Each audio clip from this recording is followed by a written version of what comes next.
है कॉलेज कौन से डीबीएमएस मतलब आपका क्या था कोर्स? अच्छा बीटेक पे। बीटेक बीटेक में तो फिर सही था। बीटेक से फिर जॉब में चले गए। हम्म। अभी चल रहा है बीटेक। अच्छा गवर्नमेंट जॉब पे प्रिपरेशन कर रहे थे। कहानी लंबा चौड़ा है सर। हाँ वो समझ गया। सबका रहता है स्टार्टिंग में गवर्नमेंट जॉब देन फिर स्विच करते हैं अपना पार्ट टू पर। क्योंकि उसमें क्या है ना कंपटीशन ज्यादा है और लक भी चाहिए। बिल्कुल। पेशेंस और लक।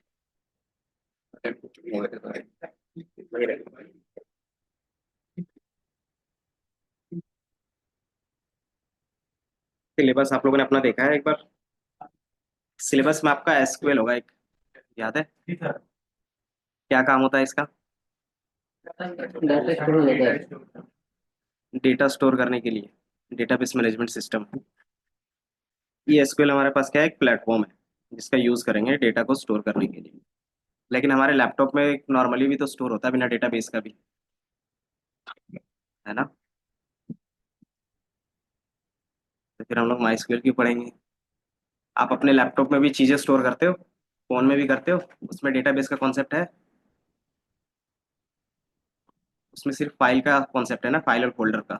उसमें डेटाबेस का कोई कॉन्सेप्ट नहीं होता। तो फिर हमें इनकी जरूरत क्यों पड़ रही है? तो उसमें लिमिटेड अनलिमिटेड पहले चीज डिवाइस। कि चीजें आप इंटरनेट में शेयर करना चाहते हो तो एक फॉर्मेट में शेयर करोगे। दूसरी चीज, अब जब भी फोल्डर में रखते हो तो क्या रहता है, आप ट्रैक नहीं रख पाते कि कौन से फोल्डर में क्या है। आपको बार बार जाके चेक करना पड़ता है कि आप उसके लिए कोई क्वेरी नहीं लिख सकते कि कौन सा डेटा कहाँ पे है। और तीसरा कि वो लेस सिक्योर रहता है। सिक्योर इन द सेंस कि अगर आपके लैपटॉप को जिसको एक्सेस मिल जाएगा वो क्या करेगा, आपके पूरे लैपटॉप में जितना भी डेटा है वो सारा देख सकता है ना?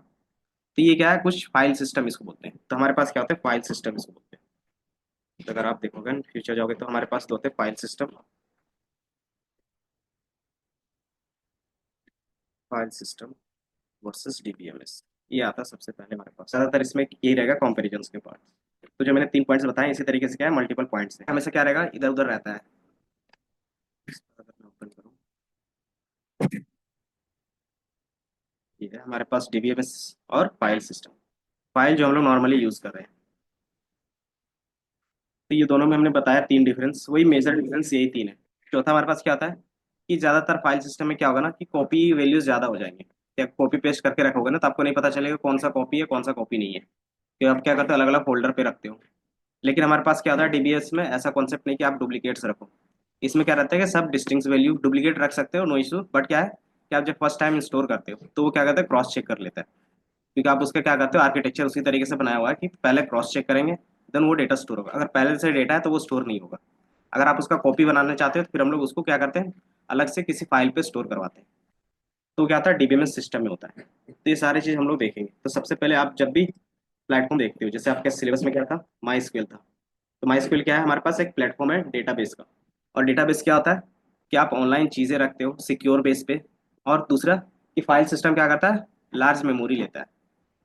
कि आप क्या करते हैं, फोल्डर बनाते हो देन फोल्डर में क्या करते हो, सारी चीज़ स्टोर रखते हो। तो उसका जो स्ट्रक्चर होता है वो ज़्यादा होता है। और उसको लोड करना, कहीं पे भी क्या सेंड करना, वो थोड़ा सा क्या होगा, टाइम कंज्यूमिंग होता है।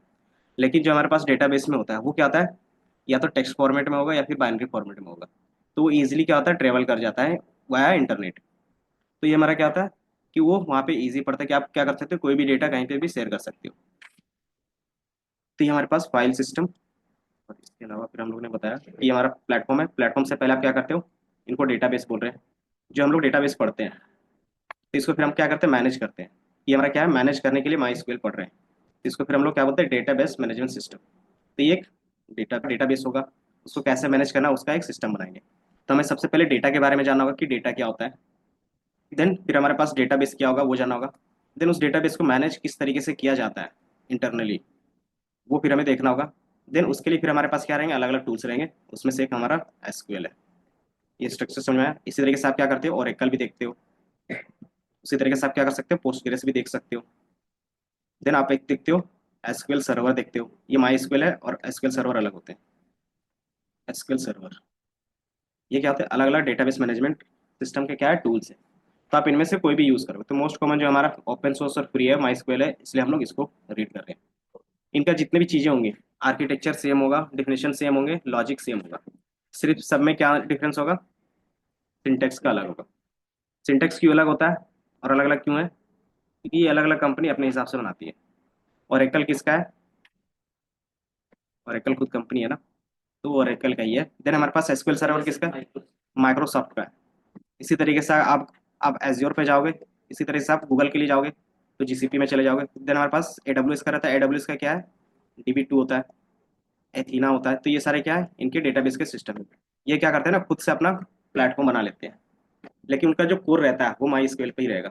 अगर स्ट्रक्चर डेटा है तो, स्ट्रक्चर डेटा होगा तो इसमें क्या होंगे कि हमें पहले डेटा के बारे में जानना होगा कि हमारे पास डेटा क्या होता है, किस तरीके का डेटा होता है। देन हम लोग डिफाइन करते हैं। तो डेटा हम लोग दो पार्ट्स में डिवाइड करते हैं, स्ट्रक्चर और नॉन स्ट्रक्चर। तो अगर स्ट्रक्चर है तो उसके लिए स्ट्रक्चर डेटाबेस चलता है, और नॉन स्ट्रक्चर इसका नो सीक्वल चलता है, और इसके लिए सीक्वल चलेगा। तो इन चीज़ों को हम लोग थोड़ा सा ब्रीफ करेंगे, क्योंकि आपका पार्ट क्या है कि आप अगर स्क्रैच से कोई भी डेटाबेस क्रिएट करते हो, जिसको बोलते हैं डीबीए, डेटाबेस एडमिनिस्ट्रेटर, या फिर क्या बोलते हैं उसका, एसक्यूएल डेवलपर्स। तो डेवलपर्स जो होते हैं ना, वो आर्किटेक्चर होते हैं कि वो क्या करते हैं, एक कोई वेबसाइट है, उस वेबसाइट में क्या होगा, डेटा आएगा। अब उसको बैकएंड में क्या करना है, डेटाबेस में शेयर करना है। तो उस बैकएंड में जो डेटा जाएगा वो किस तरीके से जाएगा, किस टेबल में क्या स्टोर होगा, कैसे स्टोर होगा, क्या परमिशंस होंगे, क्या ऑथेंटिकेशन होगा, किस यूजर को कितना एक्सेस होगा, वो सारा चीज डिफाइन करता है एक डेटाबेस डेवलपर। समझे। तो डेटाबेस डेवलपर के लिए मस्ट होता है डीबीएमएस का कोर जानना। और आपका काम क्या रहेगा यहाँ पे, किस कोर्स पे हो, डेटा साइंस, उसमें फिर आपका डेटा एनालिटिक्स आता है। तो आप डेटा एनालाइज का काम करते हैं। तो आपको ज़्यादातर फोकस करना हो क्वेरी बेस पे, कि आपको ये आर्किटेक्चर पे उतना फोकस नहीं करना, बट आपको जानना है कि आर्किटेक्चर काम कैसे करता है, इसमें कैसे सारी चीज़ें होती है। देन उसके बाद क्या करते हो, आप सिर्फ क्वेरी बेस पे चीज़ों पे ज़्यादा फोकस करते हो, क्योंकि at the end as analyst आपको क्वेरी पे फोकस करना है। समझे। तो हमारे पास क्या होते हैं, रोल होते हैं। तो अगर आप डेटाबेस में जाओगे ना, तो पहला होता है डेवलपर रोल, दूसरा होता है एडमिनिस्ट्रेटर रोल, तीसरा होता है एसक्यूएल एनालिस्ट। मेजरली ये तीन बोलते हैं हम लोग। एडमिनिस्ट्रेटर क्या करेगा, एक्सेस के बेस पे सारी चीजें करेगा, ट्रांजेक्शन के बेस पे सारी चीजें करेगा। जो भी आपके पास डेटा में क्या है, डेटाबेस में जो डेटा स्टोर है उसके बेस पे क्वेरी सॉल्व करेगा। तो ये तीनों का काम अलग अलग होता है, तीनों में अलग अलग क्या है, जॉब रोल्स। तो ये तीनों को क्या कर सकते हो आप, एक साथ मास्टरी भी कर सकते हो, या तो किसी एक जॉब रोल पे भी जा सकते हो। मार्केट में आप क्या करोगे, सर्च करोगे ना, तो ये तीनों जॉब प्रोफाइल अलग आएंगे। समझे। तो इसके हिसाब से क्या होता है कि आपको अलग अलग एरिया में फिर एक्सपर्टीज हायर करना पड़ता है कि हमें क्या करना होगा। अगर डेवलपर में जाना है तो आपके पास क्या होना चाहिए, स्ट्रॉन्ग लॉजिक होना चाहिए डेटाबेस मैनेजमेंट में। अगर आपको एडमिनिस्ट्रेटर में जाना है तो सिक्योरिटी में ज़्यादा आपका फोकस होना चाहिए। अगर आप क्या करते हो, एनालिस्ट पे जाते हो, तो आपको क्वेरी बेस पे ज़्यादा फोकस करना होगा। समझे। तो ये सारी चीज़ हम लोग अब देखेंगे। रिकॉर्डिंग, रिकॉर्डिंग तो हो रही है ना।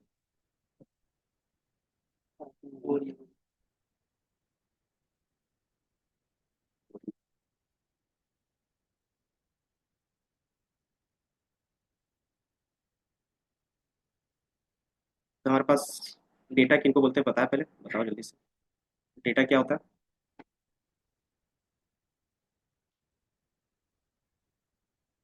इंफॉर्मेशंस, और अगर मैं रेंडमली, कलेक्टिव नॉन कलेक्टिव वो अलग चीज़ें हैं। अगर मैंने यहाँ पे कुछ भी लिख दिया, ये डेटा है या नहीं है। हम्म। ये भी तो डेटा है ना। ऑर्गेनाइज नॉन ऑर्गेनाइज सारे डेटा डेटा होता है, बट इसका क्या है कि मीनिंग नहीं है, वो अलग चीज़ है। लेकिन ये एक्चुअली में डेटा तो है ना, तो इसको हम लोग क्या बोलते हैं, डेटा ही बोलते हैं। जब ये हमारे पास डेटा बेस है तो इसको क्या बोलेंगे, डेटा बोलेंगे हम लोग। तो इनको भी डेटा बोल रहे हैं, और जो नॉर्मली अगर किसी का नेम लिख रहे हैं, इसको भी हम लोग क्या बोल रहे हैं, डेटा बोल रहे हैं। तो दोनों टाइप्स के हमारे पास क्या आ रहे हैं, चीज़ें आ रही हैं। तो डेटा का आप जो इन्फॉर्मेशन बोल रहे हैं, इन्फॉर्मेशन क्या होता है, जिसका कोई मीनिंग होगा। तो वो पार्ट तो कवर कर रहे हो, लेकिन उसका दूसरा पार्ट क्या है, जिसका कोई मीनिंग नहीं निकल रहा है, वो भी तो कवर करना होगा ना डेटा में। तो डेटा में सिंपली बोल सकते हो, जो रो फैक्ट एलिमेंट्स होते हैं। रो फैक्ट मतलब उसका मीनिंग हो भी सकता है और नहीं भी हो सकता, उसको बेसिकली हम लोग डेटा बोलते हैं।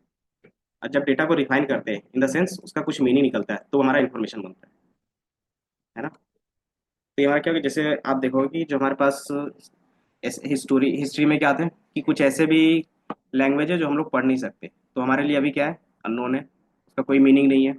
तो कोई मीनिंग नहीं मतलब क्या, वो हमारे लिए बेकार है क्या, यूजलेस। इन फ्यूचर हो सकता है कि कुछ ऐसी चीज़ें डेवलप कर ले ताकि हम उसको रीड कर सकें, ताकि हम लोग क्या करें, हिस्ट्री के बारे में थोड़ा सा जान सकें। तो वो सारी चीज़ें होती है ना।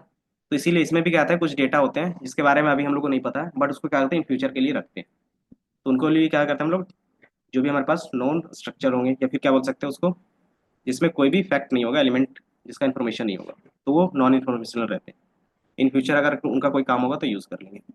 तो डेटा हमारा सिर्फ एक लाइन पे बोल सकते हो, एनी रो, एनी इनपुट, जो क्या होगा, रो फैक्ट होंगे, रो एलिमेंट्स होंगे। रो एलिमेंट्स मतलब मीनिंग और मीनिंगलेस।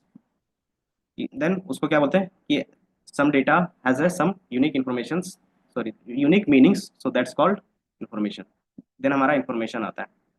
देन इसके बाद फिर आप क्या कर सकते हो, इसी को टू पार्ट्स में फिर से फर्दर डिवाइड कर सकते हो। पहला मीनिंग और मीनिंगलेस में डिवाइड किया। दूसरा क्या होगा कि आपका जो भी डेटा होगा आप एक टेबल पे रख सकते हो, मतलब एक टेबल फॉर्मेट में दिखा सकते हो। दूसरा कि आप उसको टेबल फॉर्मेट में नहीं दिखा सकते, ऐसा भी होता है। टेबल फॉर्मेट में मतलब क्या है, टेबुलर डेटा बोलते हैं उसको। टेबल फॉर्मेट, इसका मीनिंग क्या होगा कि आपको वहाँ पे पता है कि कितने कॉलम्स हैं, कौन से कॉलम में क्या डेटा जाएगा, और वो फिक्स रहता है ना। तो उसको हम लोग बोलते हैं टेबुलर। अगर चीज़ें फिक्स है तो हम लोग उसके लिए इजी कोड कर सकते हैं, स्ट्रक्चर अगर फिक्स है तो। दूसरा होता है कि हमारे पास स्ट्रक्चर फिक्स नहीं है, तो उसमें फिर कैसे करेंगे। तो उसके लिए क्या करना होगा, हर एक चीज़ के लिए इंडिविजुअल अलग लिखने का। जैसे एग्जांपल पे अगर देखोगे, मान लो आप क्या कर रहे हो, शॉपिंग कर रहे हो, तो आपका डेटा क्या होगा, कहीं पे स्टोर होगा। तो क्या होगा, आईडी स्टोर होगी, है ना। देन आपका प्रोडक्ट स्टोर होगा, प्रोडक्ट का नेम जो भी होगा। देन उसकी प्राइस कितनी है वो, और आपने उसको बाय कब किया था, डेट, और शिपिंग कब होगी उसका डेट। ये हमने रखा एक टेबलर फॉर्मेट में, ठीक है। देन अगेन आप क्या करते हो, बाय करते हो, एक और प्रोडक्ट बाय किया तो क्या करोगे, अगेन दूसरे में रख सकते हो, है ना। एंड देन अगेन हमने क्या किया, तीसरे को बाय किया, लेकिन तीसरे में क्या है कि हमने अपना कार्ड अप्लाई किया है, एटीएम। तो उसमें क्या होगा कि आपको कुछ डिस्काउंट मिलेंगे, पेमेंट किस तरीके से किया वो चीज़ें ऐड होंगी, डिस्काउंट कितना मिला और भी चीज़ें। डिस्काउंट के बाद क्या करते हो, कूपन भी लगाते हो, मतलब दो तीन चीज़ें लगाते हो, उससे क्या होता है कि आपका प्राइस रिड्यूस हो जाता है। तो आप देखोगे उसमें क्या होगा कि नंबर ऑफ कॉलम्स बढ़ जाएंगे, है ना, क्योंकि क्या होगा, डेटा बढ़ गया। तो इस तरीके से हमारे पास क्या होगा कि किसी डेटा में क्या होगा कि नंबर ऑफ कॉलम्स ज़्यादा हो जाएंगे, किसी में कम हो जाएंगे, है ना। तो इसको फिर स्ट्रक्चर में मेंटेन करने के लिए क्या करना होगा कि जहाँ पे अगर आपके पास जो मैक्सिमम कॉलम होंगे उसी का साइज हमेशा लेके चलना होगा सब डेटा के लिए। पहला ये तरीका है। उससे हमारा क्या होगा, मेमोरी वेस्टेज होगा। दूसरा चीज़ कि जब भी आप एक्सेस करोगे सारा एक्सेस होगा बार बार, तो वो थोड़ा सा टाइम कंज्यूमिंग होता है। तो हम लोग क्या करते हैं ना, जिसमें जितना एलिमेंट है उसको क्या करते हैं, की वैल्यूज पेयर में स्टोर करते हैं। की वैल्यू पेयर क्या होते हैं, अगर मैं दिखाऊं तो, कि आपके पास कीज होंगे, जिसको बोलते हैं हम लोग JSON formatter, JSON format. AC तो चालू है।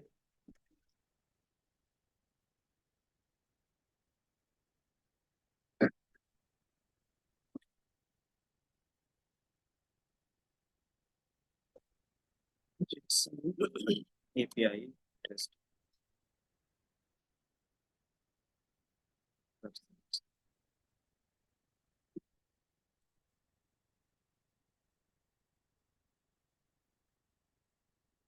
यहाँ पे ये दिख रहा है, इसमें क्या है, बहुत ज़्यादा डेटा है, इसको प्रीटिफाई कर लेते हैं यार।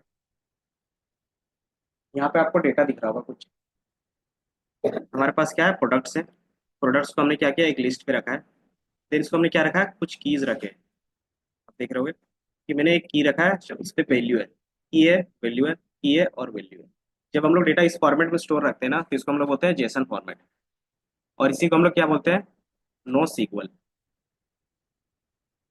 नो सीक्वल बोलेंगे, या फिर बोलेंगे अनस्ट्रक्चर डेटा, समझे। अनस्ट्रक्चर क्यों बोल रहे हैं, आगे नहीं है। क्योंकि इसमें क्या है कि कॉलम के नंबर्स फिक्स नहीं होते हैं, इसलिए हम लोग क्या करते हैं, किसी में क्या होगा, किसी प्रोडक्ट में क्या होगा, कुछ डिटेल्स होंगे इस तरीके का, किसी में प्रोडक्ट में नहीं होगा। तो हमारा क्या होता है, ये इजिली ट्रैवल करता है ओवर द इंटरनेट। आपको बार बार क्या करना होता है, ये चीज़ें नहीं लिखनी। और जब भी आप एक वेबसाइट से दूसरे वेबसाइट में डेटा भेजते हो या शेयर करते हो कहीं पे भी, तो वो बेसिकली ना ओवर द इंटरनेट इसी फॉर्मेट में पास होता है। कि आप एक वेबसाइट से डेटा भेजते हो या फिर आप कहीं पे भी लॉगिन करते हो या फिर फॉर्म फिल करते हो, तो वो जो फॉर्म फिल करते हो ना, तो वो जो डेटा होता है वो इसी तरीके से पास होता है इंटरनेट में। ऐसा क्यों करते होंगे वो, पहला कि हमारा टेक्स्ट फॉर्मेट में है, इजीली वो क्या होगा, रीडेबल होगा, है ना। दूसरी चीज़ें क्या होंगी, इसको क्रिएट करना इजी होता है। तीसरा कि यह हर एक लैंग्वेज में सपोर्ट करता है। चैप, सी प्लस प्लस, जावा, पाइथन, सी शार्प, कोई भी लैंग्वेज में चले जाओ तो ये हमारा क्या होता है, जेसन फॉर्मेट सपोर्ट करता है। तो ये क्या होता है कि हर एक क्रॉस में क्या होता है, जिसे बोलते हैं हम लोग क्रॉस प्लेटफॉर्म। क्रॉस प्लेटफॉर्म में क्या होगा कि आप जो भी कोड पाइथन में लिख रहे हो उसको क्या कर रहे हो, सी प्लस प्लस के साथ अटैच करवाना चाहते हो या फिर उसके बैकएंड के साथ अटैच करवाना चाहते हो। तो वो क्या होगा कि वो पाइथन वाला कोड अपने डेटा को क्या करेगा, सी प्लस प्लस के पास शेयर करेगा। तो वो कैसे शेयर करेगा, कुछ ना कुछ चीज़ें कॉमन होनी चाहिए तभी ना। तो वो हमारा क्या होता है कि ये हमारा जेसन वहाँ पे कॉमन होता है, तो यहीं से डेटा शेयर होता है। जैसे आपने सुना होगा कि हमारे पास डेवलपर होते हैं जो क्या होता है, बैकएंड फ्रंट एंड। बैकएंड में अलग लैंग्वेज यूज होता है, फ्रंट एंड में अलग लैंग्वेज यूज होता है। तो बैकएंड से हमारा फ्रंट एंड में डेटा कैसे जाता है, फ्रंट एंड से बैकएंड में कैसे डेटा जाता होगा। तो ये इसी फॉर्मूले में जाता है कि पाइथन से आप क्या करते हो, जावा स्क्रिप्ट में भेजते हो, और जावा स्क्रिप्ट क्या करता है कि आपके फ्रंट एंड में शो करवाता है कि जो आपको यहाँ पे डेटा शो हो रहा है ना, वो बेसिकली क्या है, जावा स्क्रिप्ट में शो हो रहा है। एंड देन इसी को फिर क्या करता है, जावा स्क्रिप्ट जेसन में चेंज करता है, और जेसन से फिर हम लोग क्या करते हैं, पाइथन में चेंज करते हैं। और पाइथन फिर क्या करेगा, डेटाबेस पे कोड रहता है तो डेटाबेस में स्टोर कर देता है। तो ये प्रोसेस होता है। तो ये क्या करता है, रियल वर्ल्ड में ये ज्यादा काम होता है। क्यों? आईपीएल मतलब कल मैच चल रहा था, देख रहे थे, तो उसमें क्या होगा, डेटा जनरेट भी हो रहा होगा कुछ ना कुछ, ऑनलाइन सारी चीजें कर रहे थे। तो वो डेटा रियल टाइम में स्टोर करवाना है, प्लस उतने पीपल से जितने भी क्या है, व्यूअर्स हैं, उसको भी मैनेज करना है। तो अगर उसको एक स्ट्रक्चर में बार बार फॉर्मेट करके स्टोर करना चाहेंगे रियल टाइम में तो पॉसिबल है? टाइम लगेगा ना, क्योंकि मुझे नहीं पता है किस टाइप का डेटा आएगा, उसको फिर स्ट्रक्चर करो, देन फिर क्या करो, डेटाबेस में स्टोर करो। उससे क्या हो सकता है कि आपका सर्वर स्लो हो सकता है, ये भी हो सकता है कि वो क्रैश भी कर जाए। तो सबसे पहले हम लोग क्या करते हैं ना, इसी नॉन स्ट्रक्चर डेटा में सेव करते हैं रियल टाइम में। देन फिर क्या करते हैं कि हमारे पास अलग से टीम होती है, जब उनके पास टाइम होता है तो क्या करते हैं, इनको स्ट्रक्चर फॉर्मेट में ला के स्टोर करवाते हैं। और ये हमारा फिर क्या आता है, वहीं पे कॉन्सेप्ट आता है बिग डेटा का। क्योंकि उतने लोग देख रहे हैं, उनका क्या होगा, बहुत ज़्यादा डेटा जनरेट होगा, है ना, तो वो डेटा स्टोर करते हैं। तो उसको हम लोग बोलते हैं बिग डेटा। अब इसमें क्या होगा, बिग डेटा में काम करने के लिए हमें कुछ अलग से कॉन्सेप्ट लगते हैं। तो उसके लिए फिर हमारा क्या आता है, डेटा इंजीनियर्स आते हैं, जो हडूप पे काम करेंगे, पाइस्पार्क पे काम करेंगे। कि नॉर्मल डेटाबेस जो होता है ना, वो क्या होता है, एमबीज जीबीज पे काम करेंगे। लेकिन जो हमारे पास बिग डेटा होता है उसमें क्या होता है, टीबीज पे काम होता है। कि टीबीज पे जब डेटा काम करते हो तो उसमें क्या होता है, पैरेललाइजेशन का काम होता है, डिस्ट्रीब्यूशन का काम होता है। क्योंकि आपके सिस्टम में क्या है, अगर आप एनालाइज करना चाहो तो मैक्सिमम कितने जीबी का डेटा आप अपने सिस्टम में एनालाइज कर सकते हो, जितना आपके पास स्टोरेज है, 1 टीबी का। लेकिन क्या हमारे पास डेटाबेस में 1 टीबी होगा? नहीं ना। लेकिन आपको क्या करना है, उसी में एनालाइज करना है, तो उसको क्या करना होगा, आपको डिस्ट्रीब्यूशंस में कन्वर्ट करना होगा। कि कुछ डेटा क्या हो कि 100 जीबी का डेटा है, आप उसमें से क्या कर रहे हो, सारे डेटा को मिक्स कर रहे हो, उसी में क्या कर रहे हो, सफल करके रैंडम डेटा निकाल रहे हो, ताकि हर एक क्या हो, डेटा आपको मिल जाए। कॉमन जो भी डेटा होंगे वो सबसे मिल जाए 100 जीबी में। उसको बोलते हैं हम लोग डिस्ट्रीब्यूशंस। कि अलग अलग जगह से डिस्ट्रीब्यूट करके क्या कर रहे हो, डेटा ला रहे हो, ताकि ये क्या हो कि ओवरऑल जनरलाइज हमें क्या मिल जाए, ओवरव्यू मिल जाए डेटा के बारे में। तो वो हम लोग कैसे पॉसिबल हो पाता है, उसके लिए अलग से टूल्स लगते हैं, ये माई सीक्वल या फिर नॉर्मल चीज़ों पे नहीं हो पाता। तो ये हमारा क्या है, जेसन फॉर्मेट में। फिर डेटा भी हमने देखा, इसमें आपके पास कुछ पीपीटी होंगे। डेटा बता दिया क्या है कि collections of raw unorganise facts होते हैं, लाइक टेक्स्ट होगा, देन ऑब्जर्वेशंस होंगे, फिगर्स होंगे, सिंबल्स होंगे, इमेज होगा, टेक्स्ट होगा, साउंड होगा, कुछ भी होता है वो हमारा क्या आता है, डेटा ही कहलाता है। देन आप उसको क्या करते हो, फर्दर प्रोसेस करते हो, देन हमारा क्या होता है, स्ट्रक्चर में आता है। देन स्ट्रक्चर में क्या रखते हैं, सिर्फ जो हमारे पास मीनिंगफुल डेटा है उसको रखते हैं। देन डेटा को हम लोग फर्दर 2 पार्ट्स में डिवाइड करते हैं, क्वांटिटेटिव क्वालिटेटिव। ये बचपन में हमने पढ़ा था, जब फाइल हैंडलिंग पढ़ रहे होगा ना तो ये पढ़ा होगा आपने। क्वांटिटेटिव क्या होता है, तो न्यूमेरिकल जो होते हैं वो क्वांटिटेटिव होते हैं। क्वालिटेटिव जो कैटेगरिकल बोल सकते हो, तो जो भी हमारे पास कैटेगरिकल होंगे उसको क्वालिटेटिव बोलेंगे। तो ये याद रखना है। क्यों? क्योंकि इसी के बेस पे ऑपरेशंस होंगे। कि मान लो मुझे एवरेज निकालना है, तो किस टाइप के डेटा में एवरेज निकलेगा, क्वालिटेटिव में। क्यों नहीं निकलेगा? नहीं निकलेगा ना, क्योंकि उसमें कोई नंबर ही नहीं है। हाँ, तो हमारा क्या होगा कि आपको पता होगा कि कौन सा डेटा किस टाइप का है, तभी आप क्या कर सकते हो, ऑपरेशन परफॉर्म कर सकते हो। अगर मोड निकालना चाहे तो किसका निकलेगा, दोनों का निकलेगा ना। मोड में क्या होता है, काउंट ही होते हैं ना। तो मोड फ्रीक्वेंसी नंबर्स में भी हो सकते हैं और हमारे पास इसमें भी हो सकते हैं, तो दोनों का निकल सकता है। ये हो सकता है कि मीन नहीं निकलेगा, मीडियन नहीं निकलेगा, लेकिन मोड क्या होगा, दोनों का निकलेगा। इन्फॉर्मेशन पता है क्या होते हैं, वो मैंने बता दिया। डेटा और इन्फॉर्मेशन में क्या डिफरेंस होगा वो आप एक बार रीड कर लेना। देन आपके पास डेटा है तो उसको क्या करोगे, डेटाबेस पे स्टोर रखोगे। लेकिन मैंने बताया इसको हम लोग क्या करते हैं, फाइल में भी स्टोर कर सकते हैं। देन फिर हमारे पास डेटाबेस का क्या नीड पड़ा, तो ये था कि स्टोरेज कम लेता है, इजी एक्सेस होता है, मैनेज करना आसान होता है। और ये बेसिकली क्या होता है, इलेक्ट्रॉनिक फॉर्म में होता है। ये कहता है database is a electronic place or system where we can store in the way that can be easily access, manage और अपडेट। तो ये सारा काम कर सकते हैं। तो ये हमारा क्या कहलाता है, डेटाबेस कहलाता है। अब इसको मैनेज करना होगा तो उसके लिए हमें क्या चाहिए, एक मैनेजमेंट सिस्टम चाहिए ना। तो उसी को क्या करते हैं, अगर मैनेज करना है रियल वर्ल्ड में या फिर रियल टाइम में, तो उसको हम लोग क्या बोलते हैं, डेटाबेस मैनेजमेंट सिस्टम। तो हमने बताया कि ये क्या होता है, कि आप किस तरीके का डेटा रखोगे, कैसे डेटा क्रिएट होगा, कैसे स्टोर होगा, कैसे अपडेट होगा, कैसे डिलीट होगा, कैसे सिक्योरिटी आप डिफाइन करोगे। वो सारा चीज़ आप क्या करते हो, डेटाबेस मैनेजमेंट सिस्टम में डिफाइन करते हो। एक स्ट्रक्चर फॉलो करते हैं, क्योंकि हर एक चीज़ का क्या होता है, स्ट्रक्चर होता है। जैसे हमने अभी क्या देखा, एक्सेल देखा। एक्सेल में क्या होता है कि कौन सी चीज़ें क्या करती है वो हमने पढ़ाया, तो सेम चीज़ ही डेटाबेस में भी होगा।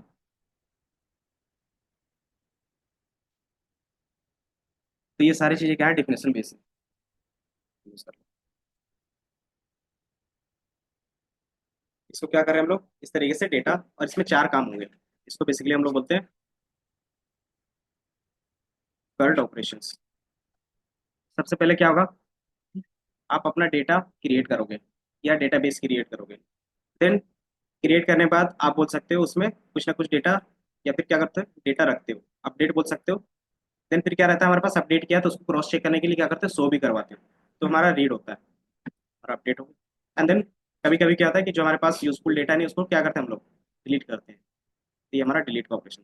ये डिलीट, ये हमारा क्रिएट का हो गया, अपडेट का हो गया, रीड का हो गया और डिलीट का। इसी को हम लोग क्या बोलते हैं, कर्ड ऑपरेशन बोलते हैं। ये बहुत जगह पूछा जाता है, अगर बेसिक डेफिनेशन में पूछा जाएगा ना तो ये पूछा जाएगा कि कर्ड ऑपरेशन क्या होते हैं। तो ये आपको पता चल गया कि कोई भी डेटाबेस होगा, कहीं पे भी जाओगे तो ये चार ऑपरेशंस आपको करने होंगे। कहीं कहीं पे इसको बोलते हैं हम लोग पोस्ट, पुट, अपडेट, डिलीट या ड्रॉ नाम है। जब ऑनलाइन सारी चीजें चलती है ना तो ये नाम चलता है। और आप जनरलाइज में बोलते हो तो ये कार्ड ऑपरेशन बोलते हैं, ठीक है। तो ये बस आपको सिर्फ अभी याद रखना है कि पोस्ट होता है, पुट होता है, अपडेट होता है और डिलीट होता है। पोस्ट में क्या होगा, नया डेटा जो जाएगा ना उसको बोलते हैं हम लोग पोस्ट। पुट में क्या होगा, जो हम लोग अपडेट करते हैं, सॉरी अपडेट का हमारे पास है ना। पुट में क्या होगा, चीजें चेंज होंगी, कि आप क्या करते हो, चीजें चेंज करते हो, चीजें चेंज नहीं नहीं। आवाज कम आ रही है पीछे। पोस्ट, पुट में क्या होगा, हमारे पास वैल्यूज अपडेट होगा, सॉरी इसमें न्यू वैल्यूज क्रिएट होगा। इसमें जो होगा हमारे पास न्यू वैल्यू क्रिएट होगा। इसमें जो होगा हमारे पास क्या होगा, वैल्यू आप एक्सेस कर सकते हो। इसमें आप अपडेट कर सकते हो और इससे आप डिलीट कर सकते हो, ठीक है? ये चार ऑपरेशन इसमें भी होते हैं। हाँ, पॉप अलग चीज है। पॉप मतलब आप क्या करते हो, डेटा को डिलीट भी करते हो और शो भी करवाते हो। ये डिलीट भी करता है, शो भी करता है। तो यही कॉम्बिनेशन है कि आप क्या कर रहे हो, पोस्ट और डिलीट का कॉम्बिनेशन यूज कर रहे हो। तो ये ज्यादातर इस डेटाबेस में नहीं होता, ये हमारा पाइथन में देखेंगे। बट ये क्या होता है, चार ऑपरेशन फिक्स होंगे। सुनाई दे रहा है? हाँ, तो आवाज इतना ही जाएगा आज, रोजे चल रहे हैं ना। Okay okay. बाकी बताना अगर आवाज नहीं जाएगी तो। देन ये क्या है, डेटाबेस होता है। देन एक मैनेजमेंट सिस्टम हम लोग लाते हैं बीच में, और वो क्या करता है, अलग अलग चीज़ों को किस तरीके से एक्सेस देना है वो है। कि आप क्या करते हो, एप्लीकेशंस को चाहते हो तो एप्लीकेशंस के लिए जाएगा। देन यूजर के लिए देना चाहो तो यूजर के लिए, ऐप के लिए जाओगे तो ऐप के लिए। इसके बीच में हमारा इंटरफेस एक होता है, एपीआई। ये दिख रहा है, इसको बोलते हैं एप्लीकेशन प्रोग्रामिंग इंटरफेस। इसी के बेसिस पे क्या होता है कि आपका एक डेटाबेस किसी भी चीज़ से कनेक्ट हो जाता है। जैसे आप डेटाबेस का कनेक्शंस किस में देखोगे, पावर बीआई में भी देखोगे, टैबलू में भी देखोगे, एक्सेल में भी कर सकते हो। देन पाइथन या फिर किसी लैंग्वेज के साथ भी करते हो। तो ये कनेक्शन कैसे पॉसिबल हो पाता है, ये कनेक्शन पॉसिबल हो पाता है वो एपीआई के थ्रू, ठीक है। जैसे हम लोग एक ओडीबीसी बना, नहीं आप लोग के क्लास में ओडीबीसी नहीं हुआ है ना। ओडीबीसी क्या होता है, एक टूल होता है थर्ड पार्टी, जिसका काम रहता है कि आप क्या करते हो, कनेक्शन बनाते हो एपीआई का। तो वो चीज़ें हम लोग नहीं देखे, तो अभी वो चीज़ें डिस्कस। बस आप इतना समझो, एपीआई क्या होता है कि एक आप डेटाबेस को क्या कर सकते हो, अलग अलग चीज़ों से कनेक्ट कर सकते हो। जैसे अगर आप एग्जांपल में देखोगे, आपके पास क्या है, अमेजोन का वेबसाइट फोन में भी होता है और ऐप स्टोर पे भी होता है।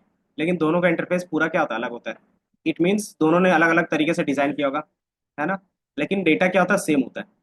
तो सिर्फ क्या होगा, आपका एप्लीकेशन पार्ट अलग होगा, ये मोबाइल एप्लीकेशन होगा और ये क्या होगा, हमारे पास डेस्कटॉप एप्लीकेशन होगा। देन डिफरेंस क्या होगा, कि उनके इंटरफेस का ही डिफरेंस होगा।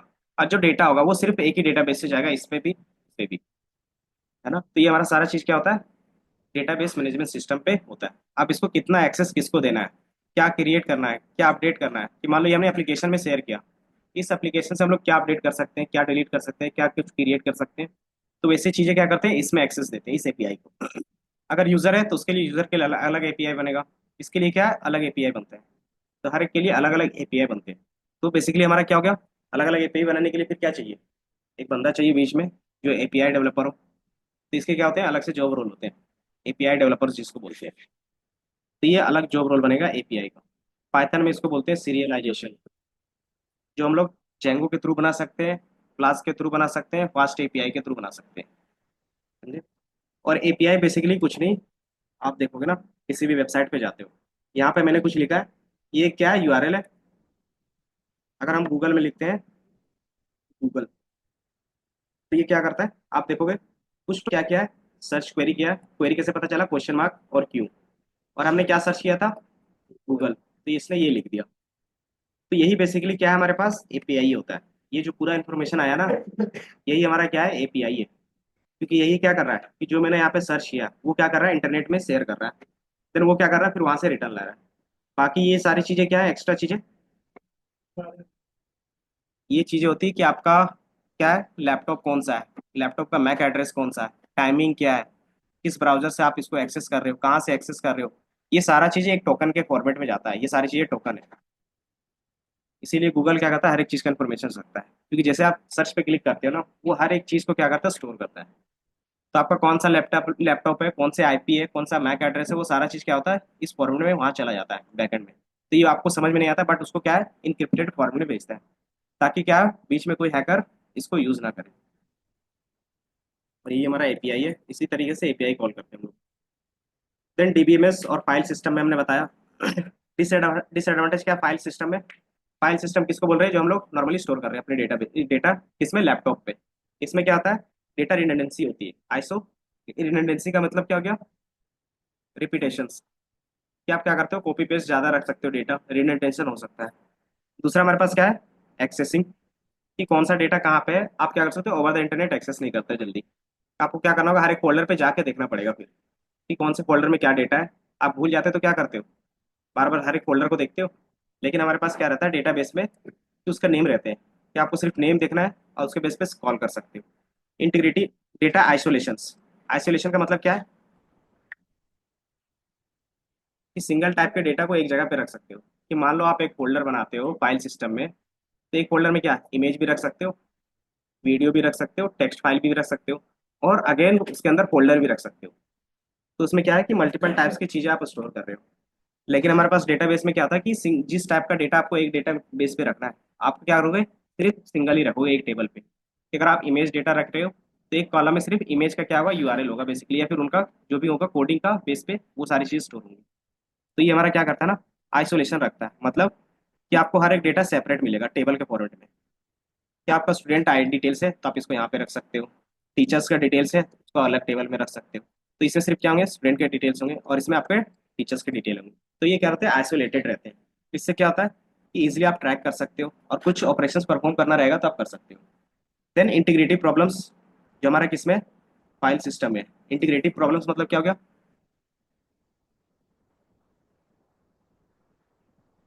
इंटीग्रिटी एड ऑन जिसको बोल सकते हो, कि मान लो क्या करना है कि आपके पास अलग अलग डेटा क्या है, अलग अलग फोल्डर पे या फिर अलग अलग क्या है, डिस्क पे है। आप उसको एक डिस्क पे लाना चाहते हो, तो क्या होता है, कॉपी पेस्ट करते हो, शेयर करते हो, तो वो सारा चीज़ होता है, टाइम कंज्यूमिंग होता है, तो उसमें कुछ ना कुछ प्रॉब्लम आती है। दूसरा चीज़ ये क्या होता है कि अगर आपका हार्ड डिस्क खराब हो गया तो ये सारी चीज़ें हट जाएंगी। तो ये क्या है, इंटीग्रिटी प्रॉब्लम पे आती है। इंटीग्रिटी का मतलब आप समझो कि आप क्या करते हो, मल्टीपल हार्ड डिस्क से एक डिस्क में ला रहे हो, तो उसमें क्या होता है, कॉपी पेस्ट में आपको प्रॉब्लम होता है, क्योंकि आप जब तक कनेक्ट नहीं करते तब तक नहीं आता है।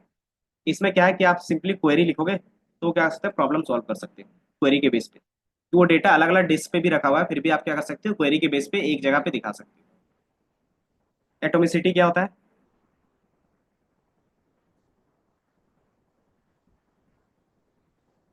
क्योंकि ये चीजें डिटेल में नहीं बतानी, बट मैं थोड़ा सा बता रहा हूँ, क्योंकि इसके बाद क्या होंगी चीजें, आपका बस ओवरव्यू चलेगा। एटोमिसिटी क्या होगा, हाँ, सिंगल वैल्यू। एटॉमिक मतलब क्या होता है, सिंगल होता है। तब जब भी एक टेबल में डेटा रखते हो, तो एक रो के एक सेल में क्या होता है, सिंगल वैल्यू रखते हो, मल्टीपल वैल्यूज तो रख सकते हो कि मान लो कि एक हमारा क्या फोन नंबर का कॉलम है, तो उसमें क्या कर सकते हैं, एक स्टूडेंट के मल्टीपल फोन नंबर होंगे तो दोनों फोन नंबर एक साथ रख सकते हैं ना। बट इसमें क्या होगा कि आपकी इनकन्सिस्टेंसी बढ़ जाएगी, कि मान लो आप क्या करें कि कौन सा फोन नंबर एक्सेस करना चाहे, कि हर एक किसी का क्या है, दो फोन नंबर नहीं, तो आपको फिर क्या करना होगा कि दोनों के लिए फिर अलग अलग बनाएंगे, ताकि क्या हो, इजी एक्सेसिबल हो। तो वो काम हम लोग क्या कर सकते हैं, फाइल सिस्टम में नहीं करते, नहीं हो पाता बेसिकली।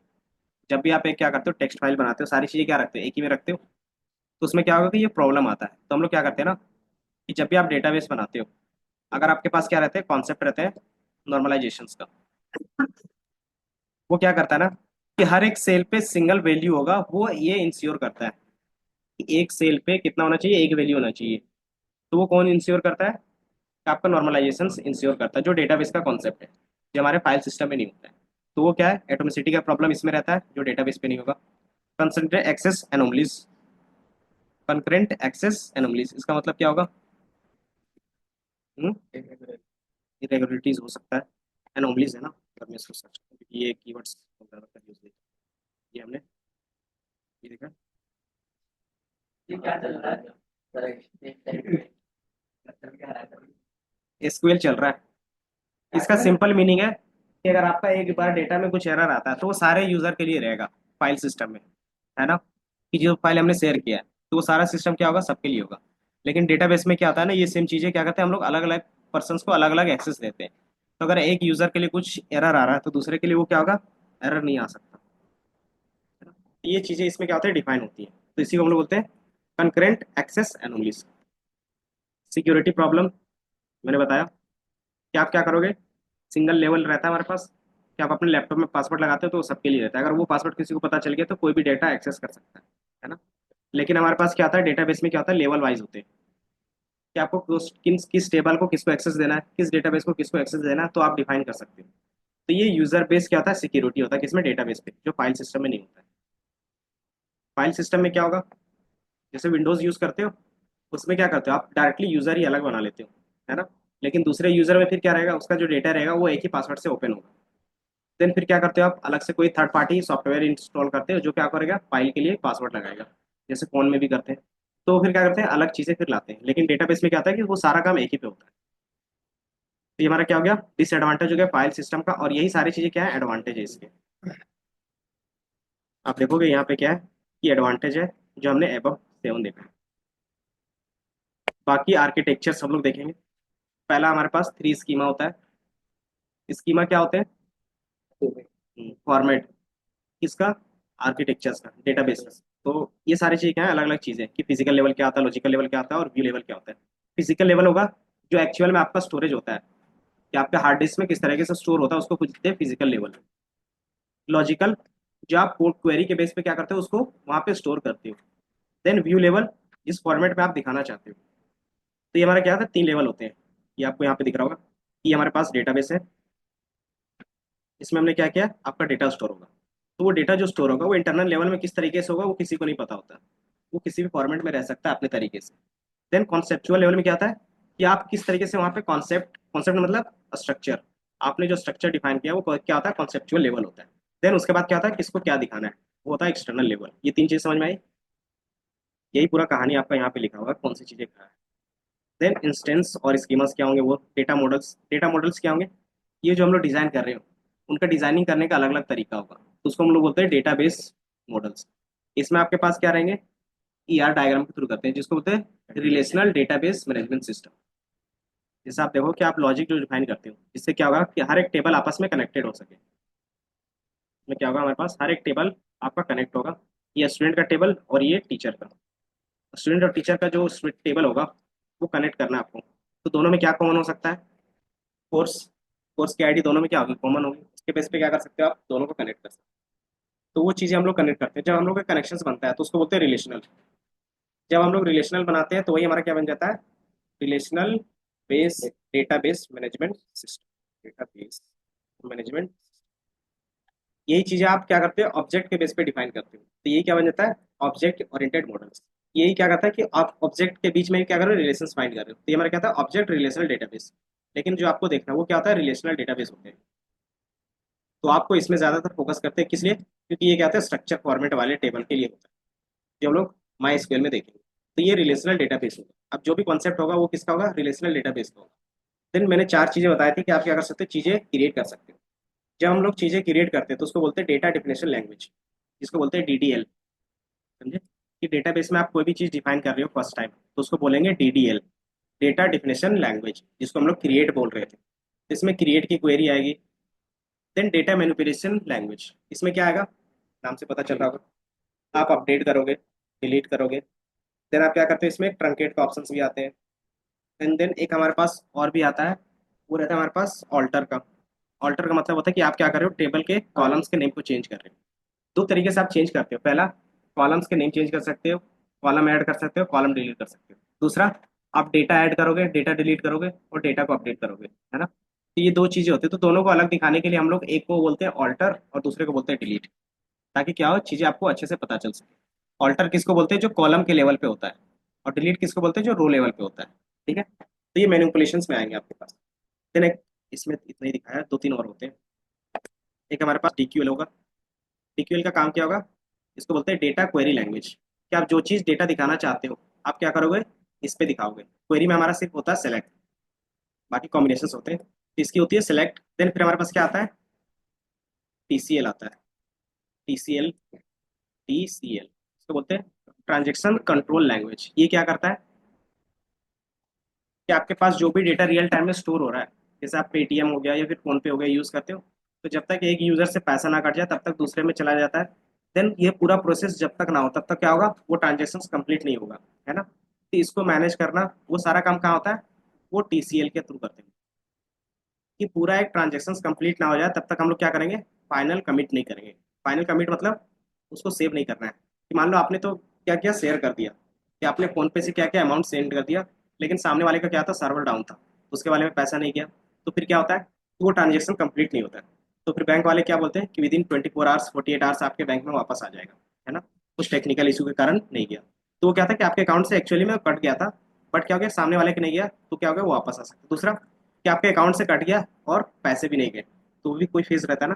तो उसमें भी क्या होगा कि आपका ट्रांजेक्शन कंप्लीट नहीं हुआ है, क्योंकि एक ट्रांजेक्शन मीनिंग क्या होगा, एक पूरा प्रोसेस, हर एक चीज का अलग अलग प्रोसेस होगा। तो इसमें प्रोसेस का मतलब क्या होगा कि जहां से आप पैसे से क्या कर रहे हो, मनी सेंड कर रहे हो और दूसरे को रिसीव होना चाहिए, जब तक ये पूरा कंप्लीट नहीं होता तब तक हम लोग एक ट्रांजेक्शन नहीं बोलते हैं इसमें। तो वो चीजें हम लोग कहाँ पे डिफाइन करते हैं, टीसीएल में करते हैं। तो टीसीएल में हमारे पास क्या रहेगा, रोल बैक और कमिट रहेगा। कमिट मतलब फाइनल चेंज करना, रोल बैक मतलब कि जो चेंजेस हुए थे उसको क्या करना है, रिवोक कर देना है।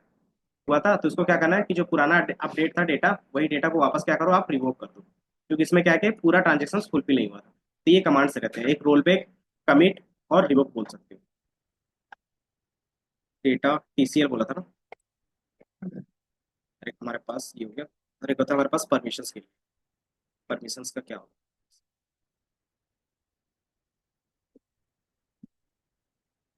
इतनी चीजें समझ में आए। हाँ, डेटा टीसीएल होता है। ये टीसीएल लिखा था इसलिए मैं थोड़ा सा confused। इसमें हमने एक बनाया था यहाँ पे ना, आपके पास इमेज है उसको मैं दिखा,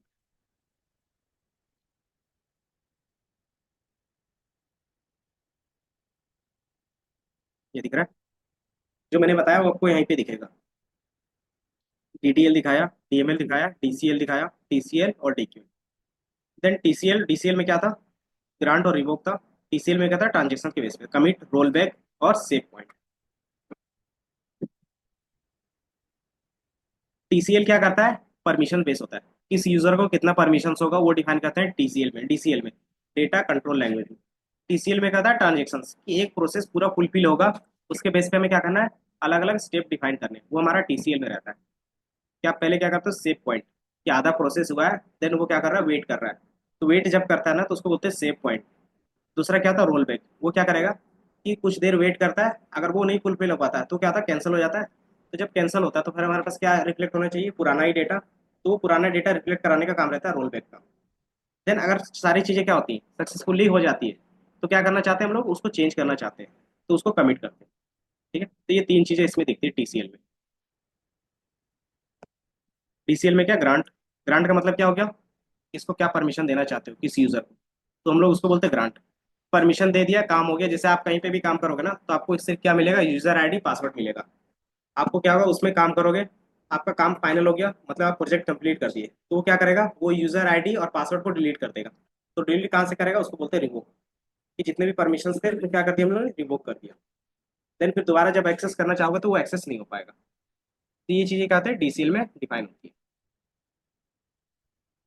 तो ये दोनों में आप ज्यादातर फोकस करते हैं, डीबीए वाले। लेकिन आपको बेसिक्स पता होना चाहिए कि इसमें कैसे काम चलते हैं। टीक्यूएल वाले कहाँ पे काम करते हैं, ये आपका एनालिस्ट वाले ज्यादातर काम करेंगे। और ये एनालिस्ट वाले कुछ काम करेंगे, और प्लस आपके पास जो होंगे डेटाबेस डेवलपर। सबसे ज्यादा काम आपका क्वेरी बेस पे होगा 70%, और 30% काम होगा इन दोनों पे। या फिर बोल सकते हो 25% या 28%, 2% का काम इसमें। 2% का काम क्यों है, क्योंकि आपको कभी कभी क्या होगा कि चीजें मिलेंगी परमिशन के बेस पे, कि आप क्या करो, खुद से अपना एक परमिशन बना लो। तो आप वहां से क्या करते हो, परमिशन क्रिएट करने का थोड़ा सा आइडिया होना चाहिए। ज्यादातर आप 70% इसमें, क्योंकि एनालिस्ट वाले जितने भी इंटरव्यू पे जाओगे, आपका सिर्फ क्वेश्चन रहेगा इससे। अगर वो डेवलपर वाले साइड में होगा तो थोड़ा सा क्वेश्चन फिर इसमें से रहेगा। अगर वो पूरा डेटाबेस में क्या कर रहा है, मैनेज करने का भी काम कर रहा है थोड़ा सा, तो आपको क्या करेगा, इनसे भी क्वेश्चन पूछ सकते हैं कुछ। कि रिवोक क्या होता है, ग्रांट कैसे होते हैं, इसमें यूजर कैसे डिफाइन कर सकते हो, वो सारी चीजें। कि रोल बैक कैसे करते हैं, कमिट कैसे करते हैं। तो ये क्या कर सकते हो, अलग अलग चीजें आप देख सकते हो। लेकिन आपको स्टार्टिंग में फोकस किस में करना है, डीक्यूएल और डीटीएल और डीएमएल पे। कि आपको एटलीस्ट डेटाबेस क्रिएट करना आना चाहिए, उसको मैनिपुलेट करना आना चाहिए। देन उसमें क्या, क्वेरी परफॉर्म करना आना चाहिए। इतना आपका बेसिक्स रहेगा, कि आपको ये सारी चीजें कंपलसरी आनी चाहिए। ये दोनों क्या रहेंगे, उसके बाद आप ये सारी चीजें सीख सकते हैं। ये समझ में आया। क्या तो थ्योरी चलेगी, बाकी मैं थोड़ा सा फास्ट फॉरवर्ड करता हूँ। क्योंकि डेटाबेस जो कोर होता है ना, वो पूरे 6 महीने का कोर्स रहता है, सिर्फ डीबीएमएस। ठीक है, क्योंकि इसमें क्या होता है, आर्किटेक्चर डिफाइन करना पड़ता है पूरा।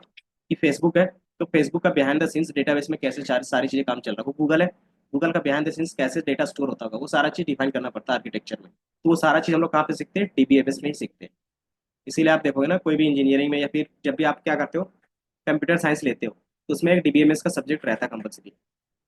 देखते हो, एक डीबीएमएस करेगा, एक ओएस करेगा, दो चीजें कंपल्सरी रहती है। तो ये लैंग्वेज हमने बता दिया, रोल्स बता दिए, डीबीए क्या होता है। देन डेटाबेस अगर आप कनेक्ट करना चाहते हो अलग अलग लैंग्वेज से, तो क्या कर सकते हो, एपीआई का यूज करोगे। और ये हमारा क्या, थर्ड पार्टी का होता है। थर्ड पार्टी हमें कौन कौन देता है, तो जेडीबीसी हो गया, ओडीबीसी हो गया, जो हम लोग अभी डिस्कस कर रहे थे। अलग अलग लैंग्वेज से कनेक्ट करोगे। देन आर्किटेक्चर्स, 2 टायर होता है, 3 टायर होता है, एक बार ये देख लेते हैं। 2 टायर में क्या होगा, कि सिंपली आपका डेटाबेस होगा और आपका एप्लीकेशन होगा। थर्ड में कोई नहीं होगा। इससे क्या इजी हो गया, कि आप डेटाबेस से डायरेक्टली आप अपने, मान लो ये हमारा क्या है, फेसबुक है, या फिर बोल लो इसको अमेजोन। ये क्या है हमारे पास, अमेजोन का वेबसाइट है। वो डायरेक्ट अपने डेटाबेस से क्या कर रहा है, वेबसाइट पे डायरेक्ट डेटा डाल रहा है। ये इजी हो गया इसके लिए। लेकिन मान लो इसको क्या करना है, थर्ड पार्टी के साथ भी कनेक्शंस बनाने। कहीं कहीं देखते हुए आप क्या कर सकते हो, इनको अपने साथ इंटीग्रेट कर सकते हो अपने वेबसाइट पे भी। देखते हो कहीं कहीं क्या रहता है, उसके वेबसाइट में क्या रहता है, डेटा प्रोडक्ट आने लगते हैं। आप इसके वेबसाइट में क्या कर सकते हो, दूसरे के वेबसाइट में प्रोडक्ट देख सकते हो। लेकिन अगर डायरेक्टली डेटाबेस का एक्सेस देंगे, तो क्या लॉस हो सकता है, सिक्योरिटी ब्रीच होगा। दूसरा, कि आपके पास सिंगल डेटाबेस है, उसमें बहुत ज्यादा लोड हो जाएगा, वो स्लो हो जाएगा, है ना, बिजी हो जाएगा हमारा सर्वर। और तीसरा, कि आपको क्या करना है, कि जो चीजें आपको नहीं चाहिए वो भी आपके पास आएगा। कि डेटाबेस को जब आप एक्सेस करते हो ना, तो सारा डेटा आपको मिल जाता है। तो सारा डेटा आएगा। लेकिन इसे क्या चाहिए था, सिर्फ प्रोडक्ट के डिटेल्स चाहिए थे, उसके अलावा कुछ नहीं चाहिए था। तो फिर क्या करेंगे इसमें। तो ये आर्किटेक्चर क्या होता है, आगे जाके फेल हो जाता है। फेल मतलब इन द सेंस कि स्टार्टिंग में ये काम सही था, चल रहा था। जैसे जैसे हमारे पास सिक्योरिटी के बेस पे आया, स्केलेबिलिटी के बेस पे आया, स्केल स्केल का मतलब क्या होता है, कि चीजें हम लोग क्या कर रहे हैं, ग्रो कर रहे हैं। ग्रो करने का इन द सेंस, कि पहले हमारे पास क्या था, वेबसाइट था, अब उसका मोबाइल एप्लीकेशन बन गया। उसका क्या बन गया, desktop application, mobile application. Then tablet का भी अलग एप्लीकेशन रहता है, और आईओएस का भी अलग रहता है। एंड्रॉयड और आईओएस का अलग अलग बनते हैं। तो सबका अलग अलग डिफाइन कर रहे हो, तो उसके लिए क्या चाहिए, एक ही डेटाबेस से बार बार कनेक्ट करोगे तो क्या होगा, चीज़ें आपका स्लो हो जाएंगी, प्लस सिक्योरिटी बेस पे होगा। कि मान लो थर्ड पार्टी को आप क्या दे रहे हो, एक्सेस दे रहे हो। जैसे आपने चैट जीपीटी में एक चीज़ सुना होगा, कि चैट जीपीटी टोकन के बेस पे काम करता है। आप उसकी एपीआई को क्या कर सकते हो, बाय कर सकते हो मंथली बेस पे। तो वो बेसिकली क्या सेल करता है, डायरेक्टली वो डेटाबेस को कनेक्ट ना करके ना, इसका क्या बनाता है, एक अपने हिसाब से यूआरएल बनाता है। अब इस यूआरएल में डिफाइन करता है कि इसमें सिर्फ क्या जाएगा, टोकन जाएगा, इसमें से इनपुट आएगा, और सिर्फ इसमें से आउटपुट जाएगा। ये 3 चीजें जाएंगी, बाकी जितनी भी चीजें हैं वो क्या रहेगा, हमारे पास ही रहेंगे। तो जिसको भी अगर $20 में चाहिए, तो वो सिर्फ क्या मिलेगा उसको, टोकन मिलेगा, इनपुट मिलेगा और आउटपुट मिलेगा। अगर इसको और भी एक्सेस चाहिए तो क्या करेंगे, उनका और भी एक यूआरएल बनेगा, डिफाइन कर सकते हो कि हम लोग क्या कर रहे हैं, ये सिर्फ सिंगल यूजर के लिए, ये मल्टीपल यूजर कि आप एक साथ क्या कर सकते हो, 10 यूजर को एक्सेस दे सकते हो। तो ये चीजें क्या होंगी, इसमें आप लेवल बढ़ा रहे हो, तो उसका क्या होगा, अलग से यूआरएल 2 बनेगा। ठीक है। तो इसको अलग अलग यूआरएल बनाते हैं, उसको फिर हम लोग क्या बोलते हैं, एप्लीकेशन सर्वर बोलते हैं। कि आप एक क्या कर रहे हो, बीच में एक एप्लीकेशन सर्वर ला रहे हो। इससे हमारा दो चीज हो गया, पहला कि जो भी चीज अटैक होगा, साइबर सिक्योरिटी में क्या होता है कि जो भी चीजें अटैक होगी वो डायरेक्टली डेटाबेस पे नहीं जाएगा। क्यों? क्योंकि हमारे पास ये क्या है, एप्लीकेशन है, ये जाएगा एप्लीकेशन सर्वर के पास। अगर कोई भी अटैक होगा ये सर्वर के पास होगा, तो ये सर्वर उसको क्या करेगा, मैनेज कर सकता है। देन उसके बाद क्या होता है, हमारे पास डेटाबेस पे जाता है। अगर हमने इसको क्या किया, लिमिटेड एक्सेस दे के रखा है, तो अगर ये हैक भी होता है तो हमारा क्या होगा, सिर्फ लिमिटेड डेटा ही एक्सेस होगा उसको। तो ये सिक्योरिटी मिल जाए। तो आजकल जितने भी एप्लीकेशन होते हैं ना, वो 3 टायर आर्किटेक्चर पे होते हैं, जिसको हम लोग क्या बोलते हैं, WWW, world wide web application. और इसमें भी दो रहते हैं, एक HTTP रहता है और एक HTTPS रहता है। देखा है? एस का मतलब होता है सिक्योरिटी पर्पस, मतलब उसमें इंक्रिप्शन है, और HTTP मतलब उसमें इंक्रिप्शन नहीं है। देन इसके अलावा फिर हमारे पास और भी आते हैं, सर्टिफिकेशन आते हैं। आपने देखा होगा SSL सर्टिफिकेशन होते हैं। उससे क्या होता है कि आपका इंटरनेट में सिक्योरिटी वो क्या करता है, इंक्रीज कर देता है। देन आप बहुत जगह देखोगे क्लाउड फ्लेयर, क्लाउड क्लियर करके आता है, आप उसमें टिक करते हो कि आप ह्यूमन हो, तभी वो आगे पास करता है। तो भी क्या है, एक सर्टिफिकेट है हर एक वेबसाइट के लिए, सिक्योरिटी के लिए। तो आप वो भी बाय करते हो। तो ये हमारी सारी चीजें कहाँ पे डिफाइन होती है, एप्लीकेशन क्लाइंट पे होती है। ये और तो वो भी आता है मतलब रोबोट। वो तो कैप्चा कोड हो गया ना, तो वो सिक्योरिटी पर्पज के लिए कर रहे हैं। तो इसमें हमारे पास क्या हो गया, एप्लीकेशन सर्वर आ गया बीच पे, जिसपे हम लोग सारा काम कर रहे हैं। एप्लीकेशन सर्वर बनाते हैं तो हमारा इसमें API क्रिएट होता है, जो मैंने यूआरएल बोला। ठीक है। ये चीजें आपको याद रखनी है थोड़ी सी। 2 टायर 3 टायर पता चल गया। देन आपके पास आता है, कभी भी आप डेटाबेस डिजाइन करते हो, तो डिजाइन करने के लिए हमारे पास क्या होता है, अलग अलग टेबल रखते हैं कि स्टूडेंट का अलग टेबल होगा, टीचर का अलग होगा, कोर्स का अलग होगा। अगर आप देखोगे तो डायग्राम क्या हो गया, बाकी फिर कल नहीं बताएंगे, क्योंकि ये आप लोग और आगे जॉब रोल के लिए जाओगे तो कहीं कहीं ये सारी चीजें पूछ लेते हैं।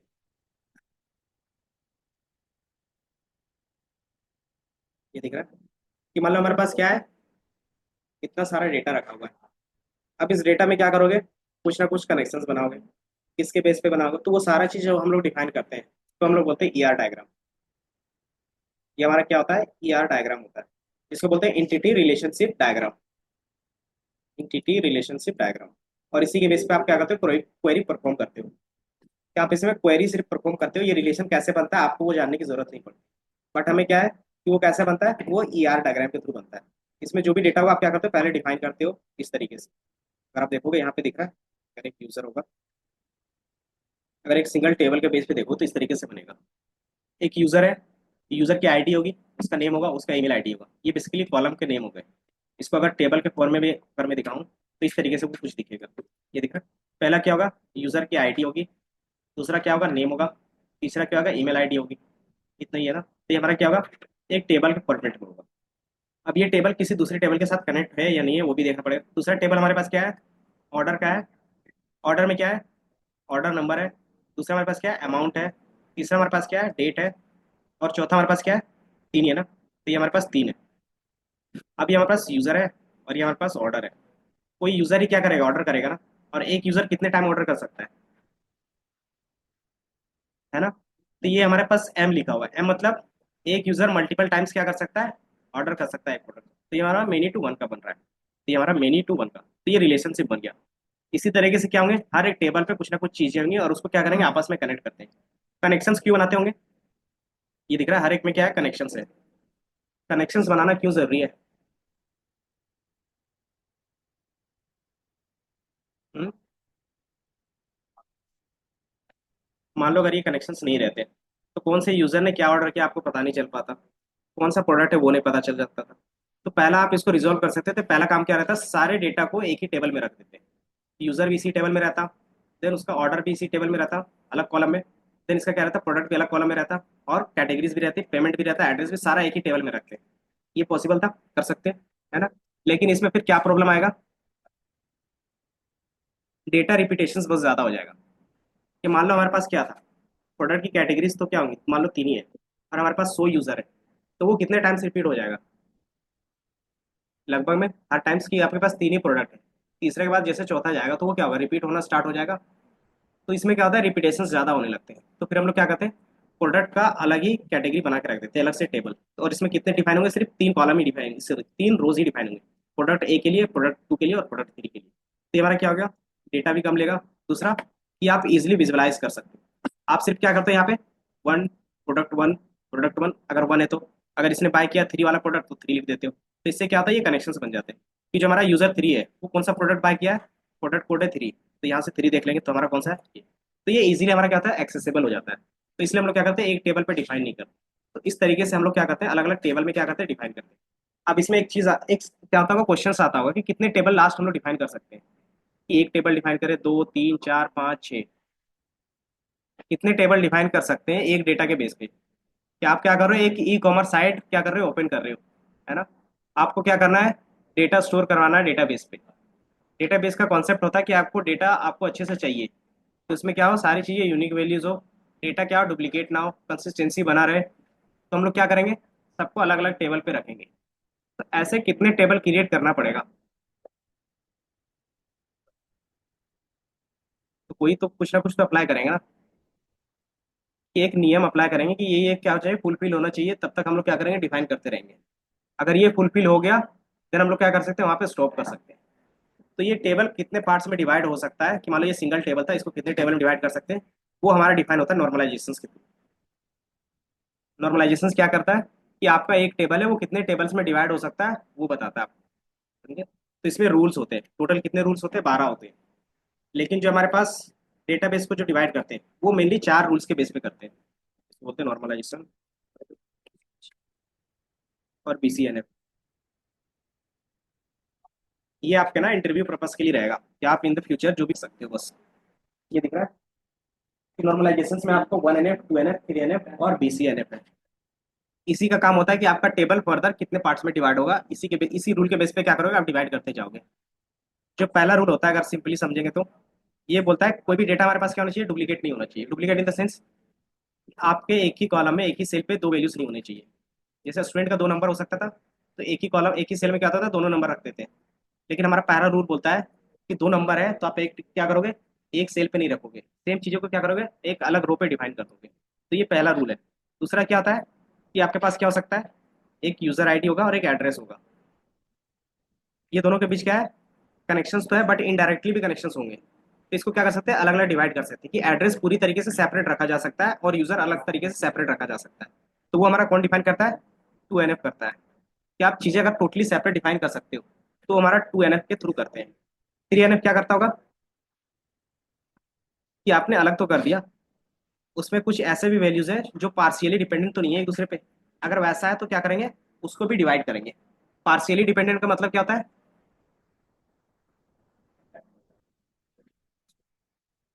कि आपका क्या रहेगा, प्रॉपरली वो डिपेंडेंट नहीं रहेगा। जैसे अगर एग्जांपल के तौर पे देखें, एड्रेस का कौन सा वैल्यू ले ले, यहाँ पे पिन नंबर यूनिक रहता है।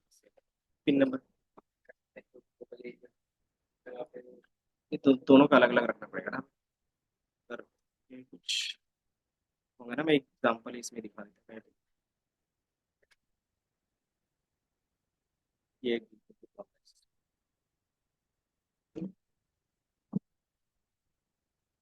और ये हमारा W3, इसमें क्या क्या अच्छा विजुअल्स।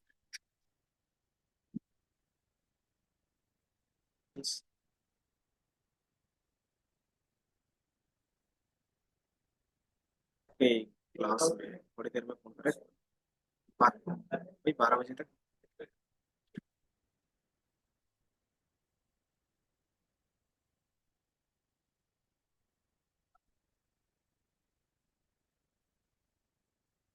ये दिख रहा है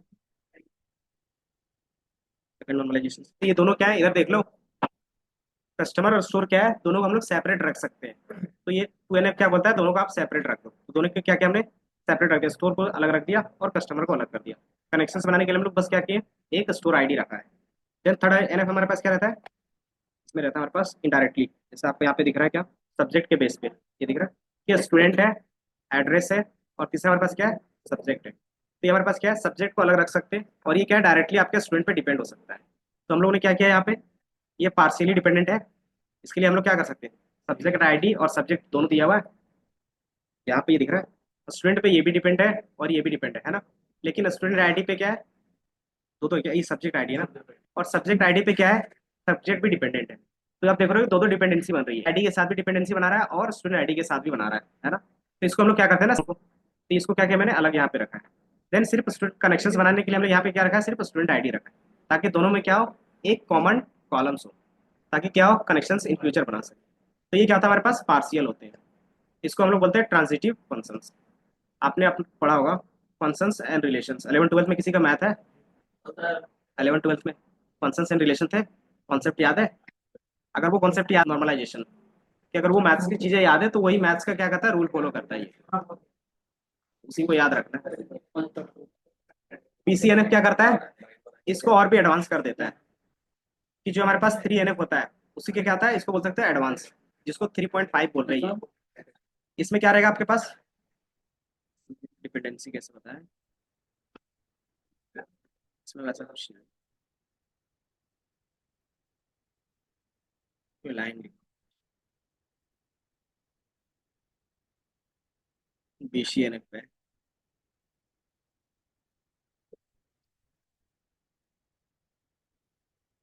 ये हमारे पास ये था सर्टेन टाइप्स ऑफ एनोमलीज जो कि आते हैं 3 एनएफ में नहीं होते, और वो एनोमलीज क्या होते हैं वो हमने देखा।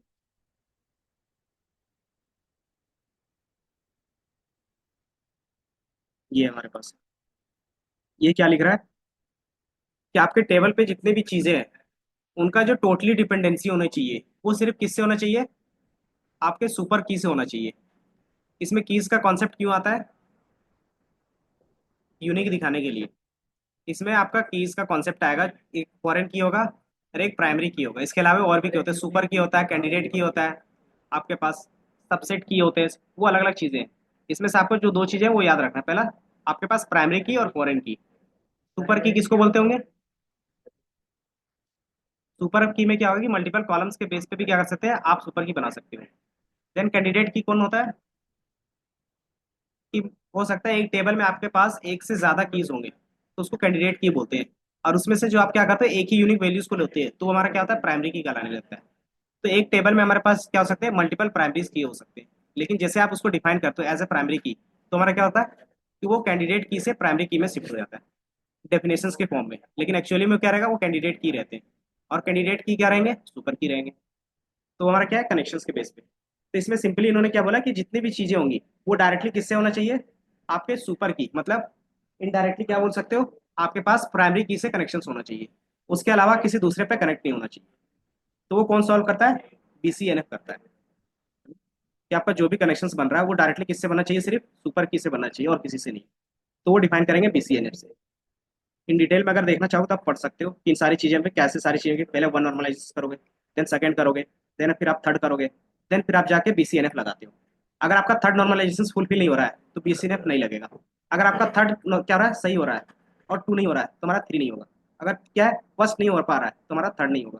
तो क्या है, कनेक्टेड है, कि फर्स्ट हमारा जब तक नहीं होगा कंप्लीट तब तक सेकंड पे नहीं जाएंगे, सेकंड नहीं कंप्लीट होगा तब तक आप थर्ड नहीं कर सकते, जब तक थर्ड नहीं कंप्लीट होगा तब तक फोर्थ में नहीं जा सकते। इस तरीके से टोटल 12 रूल्स लिखे हुए हैं। और इंपॉर्टेंट कितना रहता है, ये चार, इंटरव्यू प्रोसेस में भी, और जब आप डेटाबेस क्रिएट करते हो एज आर्किटेक्चर। हाँ, ये समझ में आया। और ये सारी चीजें आप एआर डायग्राम में दिखाते हो। इंटिटी किसको बोलेंगे, जो आपके टेबल का नेम होगा, जैसे स्टूडेंट हो गया, टीचर्स हो गए, सब्जेक्ट हो गए, वो हमारे इंटिटी हो गए। इसमें स्ट्रॉन्ग होंगे, वीक भी होंगे। एट्रीब्यूट्स, एट्रीब्यूट्स क्या होंगे, जो उसके कॉलम के नेम होंगे, जैसे यहाँ पे एग्जांपल दिया स्टूडेंट आईडी नेम, ये सारी चीजें।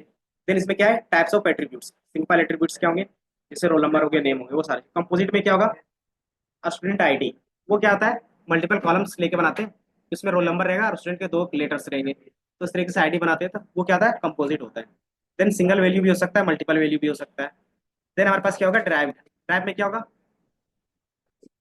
कि मान लो कि किसी भी स्टूडेंट का कितना एज है वो फाइंड करना है, लेकिन उसमें क्या है, सिर्फ डेट ऑफ बर्थ दिया है। तो डेट ऑफ बर्थ से आप निकाल सकते हो एज, कैसे निकालोगे, बताओ। आपका डेट ऑफ बर्थ आपको पता है, आप कितने साल के हो वो पता करना है, तो क्या करते हो, करंट से माइनस करते हो डेट ऑफ बर्थ में ना। तो वही हम लोग क्या करते हैं, वो ड्राइव है ना, कि हमारे पास एक्चुअली में सिर्फ डेट ऑफ बर्थ था, लेकिन हमने क्या किया, उससे एक न्यू वैल्यूज क्या किया, डिफाइन किया, तो हमारा ड्राइव्ड होते हैं। नल वैल्यूज वो पता होगा कि उसमें कोई भी वैल्यूज नहीं हो सकता। रिलेशनशिप्स, एसोसिएट, स्ट्रॉन्ग, वीक, ये सारी चीजें अलग होंगे। देन रिलेशनशिप कंस्ट्रेंट, ये आपको याद रखना है। मैपिंग कार्डिनलिटी बोल सकते हो या फिर कार्डिनलिटी रेशियो बोलते हैं। इधर देख लो, ये आपका इंपॉर्टेंट रहता है हमेशा। इसमें क्या रहेगा, 1 to 1 का रिलेशन बनेगा, 1 to many का बनेगा, many to 1 का बनेगा, और 1 to many का बनेगा। ये बेसिकली क्या है, कॉन्सेप्ट है। इन कॉन्सेप्ट को अगर रियल वर्ल्ड एग्जांपल पे देखें तो कुछ इस तरीके से दिखेगा। मान लो ये हमारे पास क्या है, एक यूजर है ना, और ये क्या है, उनका सब्सक्रिप्शन बेस पे डेटा है। और ये क्या है कि वो मंथली सब्सक्रिप्शंस ले रहे हैं, और ये फ्री सब्सक्रिप्शंस। एक यूजर कितना फ्री वाला सब्सक्रिप्शंस ले सकता है, बता सकते हो? अच्छा जी। एक यूजर एक ही बार ले सकता है ना। तो आप ईमेल आईडी क्या करते हो, चेंज करते हो ना, तो एक ऑटोमेटिकली क्या बनेगा, नया यूजर बन जाएगा ना वो। तो वो क्या बनेगा, एक नया यूजर बन के मतलब एक न्यू यूनिक यूजर आईडी उसको मिल जाएगी। तो एक यूजर एक ही फ्री अकाउंट ओपन कर सकता है। तो ये हमारा क्या हो गया, इस टेबल पे और इस टेबल में कनेक्शंस देखोगे तो क्या होगा, एक यूजर एक ही अकाउंट यूज कर सकता है फ्री वाला सब्सक्रिप्शन। तो इसको हम लोग बोल देते हैं 1 to 1 रिलेशन, है ना। देन 1 to many क्या बोल सकते हैं, कि एक जो यूजर है वो मल्टीपल टाइम्स क्या कर सकता है, मंथली सब्सक्रिप्शन बाय कर सकता है। तो ये 1 to many हो गया, है ना। देन many to 1 क्या होगा, इसका रिवर्स केस आप देखोगे तो many to 1 होगा। देन थर्ड हमारे पास क्या, many to many, इसमें क्या होगा, लेकिन अभी हमारे पास यूनिक है। इसको बेस पे इसमें क्या होगा कि मल्टीपल का आपका केस नहीं लगेगा, अगर इसके बेस पे देखोगे ना। उसके लिए अलग से दूसरा कॉन्सेप्ट एग्जांपल ले लेते हैं। ये हमारे पास प्रोडक्ट है, और ये हमारे पास क्या है, सेल्स है। तो एक प्रोडक्ट हमारे पास कितने टाइम्स हो सकते हैं, मल्टीपल प्रोडक्ट्स होंगे और मल्टीपल यूजर होंगे, बायर्स, इसको बोल देते हैं बायर्स, और इसको बोल देते हैं ट्रांजेक्शन्स, या फिर बायर्स आईडी बोलते हैं इसको।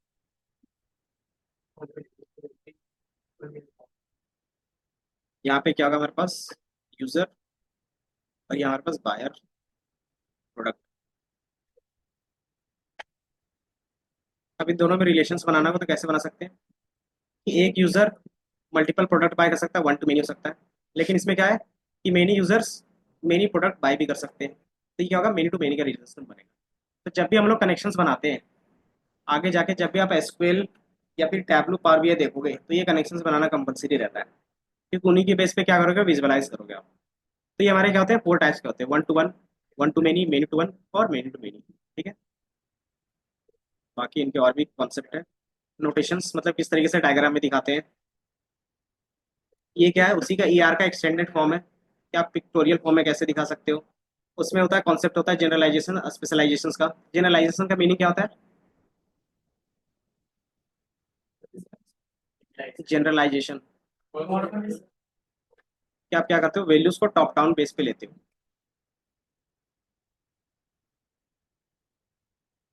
तो हम लोग बोल सकते हैं टॉप डाउन अप्रोच। जनरलाइजर में क्या होगा, अगर एज ए ह्यूमन लेके चले तो ह्यूमन सेम होता है, ह्यूमन में जो भी प्रॉपर्टीज होगी सब में सेम होगा। इसको फर्दर डिवाइड करेंगे तो क्या होता है, मेल फीमेल में डिवाइड होता है, कुछ प्रॉपर्टीज चेंज होती है। देन फीमेल्स में भी क्या होते हैं, एज के बेस पे कर सकते हो, टीनेजर होंगे, एडल्ट होंगे, सीनियर होगा। इसी तरीके से इसमें भी होगा, टीनेजर में भी मल्टीपल पार्ट्स में डिवाइड कर रहे हो। तो ये क्या हो गया कि पहले हमने एक जनरलाइज वर्जन बनाया जिसको ह्यूमन बोल रहे थे। देन धीरे धीरे हम लोगों ने क्या किया, स्पेशलाइज की ओर गए। तो ये हमारा क्या होता है, टॉप टू बॉटम अप्रोच होता है। दूसरा क्या कर सकते हो आप, बॉटम टू टॉप का अप्रोच अप्लाई कर सकते हो। पहला कि आप कोई स्पेसिफिक प्रॉब्लम सॉल्व कर रहे हो, तो आप क्या कर सकते हो, जैसे आपको क्या करना है, एग्जाम्पल में इसी को ले ले। आप क्या कर रहे हो, किसी किड के लिए आप क्या करो, एक एप्लीकेशन बना रहे हो, है ना। अब इसमें क्या होंगी चीजें, ये स्पेशलाइजेशन है। आप इसमें क्या करते हो ना, कॉम्प्लेक्स चीजें बहुत ज्यादा होगी, तो उसको क्या करोगे, आप फर्दर डिवाइड करोगे। तो फर्दर डिवाइड करने के लिए क्या करते हो, कि जो हमारे पास किड्स के लिए बन रहा है वो नॉर्मल हमारे बेस्ट एप्लीकेशंस में क्या हो सकता है, जो हमारे किड्स के लिए भी होगा, जो हमारे टीनेजर के लिए था, क्योंकि टीनेजर ही क्या है, किड्स में आ रहे हैं, और एडल्ट के लिए था, और हमारे पास एक सीनियर के लिए था। देन फिर हम लोग क्या करते हैं, इन्हीं तीनों को क्या करते हैं, फिर से डिवाइड कर सकते हैं। कि हमारा क्या होगा, फीमेल के बेस पे हो सकता है। कि टीनेजर में हम लोग क्या कर सकते हैं, अलग अलग डिफाइन, टीनेजर में फीमेल का, और फीमेल में हम लोग ने क्या किया, ह्यूमन का किया है। तो अगर ह्यूमन का स्ट्रक्चर में पता है तो फीमेल का स्ट्रक्चर पता चल जाएगा, इसका स्ट्रक्चर पता है तो टीनेजर के बेस पे किड का। तो ये क्या होगा, इसका सब बस रिवर्स केस हो गया। ये चीजें हम लोग किस लिए यूज करते हैं? सिर्फ प्रॉब्लम सॉल्व करने के लिए। ये एक तरीके का स्कीमा होता है कि आप अपने पास जो भी डेटाबेस है, आप क्या करते हो, फर्दर पार्ट में डिवाइड करते हो। बिग प्रॉब्लम को स्मॉल प्रॉब्लम में क्या करते हो, डिवाइड करते हो। तो उसको डिवाइड करने का दो तरीका होगा, या तो आप टॉप टू बॉटम जा सकते हो या फिर बॉटम टू टॉप जा सकते हो। तो यही हमारा होता है जनरलाइजेशन से स्पेशलाइजेशन और स्पेशलाइजेशन से जनरलाइजेशन की ओर। जैसे अभी आप क्या कर रहे हो कोर्स में, ये क्या है, स्पेशलाइजेशन है या जनरलाइजेशन है? कि स्टार्टिंग आप क्या कर रहे थे, 10th तक हुआ वो जनरलाइज था, हर एक सब्जेक्ट पढ़ रहे थे। 12th में क्या हो गया, तीन स्ट्रीम आ गए, साइंस, कॉमर्स और आर्ट्स। देन फिर आपका क्या हो गया, साइंस में गए, साइंस में फर्दर क्या हो गया, physics, chemistry, math, computer. Then फिर क्या आ गया, कंप्यूटर में आ गए। कंप्यूटर में भी आपने क्या किया, अलग अलग पार्ट होते हैं कि डेवलपर में होते हैं, front end, back end, then data के बेस तो आप डेटा पे भी आए। डेटा में भी क्या है, फर्दर पार्ट है, डेटा एनालिस्ट है, डेटा इंजीनियर्स है, एआई इंजीनियर्स है। उसके बेस पे आप क्या कर रहे हो, डेटा इंजीनियर्स पे, सॉरी डेटा एनालिस्ट पे काम कर रहे हो। तो ये क्या आ गया, स्पेशलाइजेशन की ओर बढ़ रहे हो। तो इससे क्या होता है, एक स्पेसिफिक प्रॉब्लम सोल्व होता है। तो ये अप्रोच हम लोग अप्लाई करते हैं। ये सारी चीजें हैं एग्जाम्पल। बाकी ये पीडीएफ शेयर कर सकते हैं।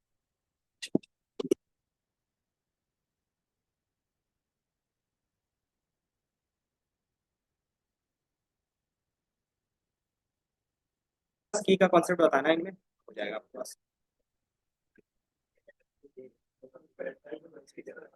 ये क्या दिख रहा है इधर, क्या हो गया, इधर देख लो। इसमें हमारे पास क्या रहता है, कुछ डेफिनेशन चीजें हैं, वो आपको याद रखना है। पहला, रोज किसको बोलेंगे, टपल किसको बोलेंगे, कॉलम्स किसको बोलेंगे, ये क्या है, कुछ नेम्स है जो बार बार आपको डेटाबेस पे दिखेगा, तो ये आपको याद रखने हैं। कार्डिनलिटी क्या होंगे, रिलेशनल क्या होते हैं, इसमें की के बेस पे होता है। तो की में हमारे पास क्या था, मैंने बताया था, सुपर की होता है। ये क्या करता है, आपके डेटा को यूनिकली डिफाइन करेगा। और इसमें क्या हो सकता है, जरूरी नहीं कि एक ही कॉलम से डिफाइन हो, आप मल्टीपल कॉलम्स को कंबाइन करके यूनिक डिफाइन कर सकते हो, तो हमारा सुपर की कहलाता है।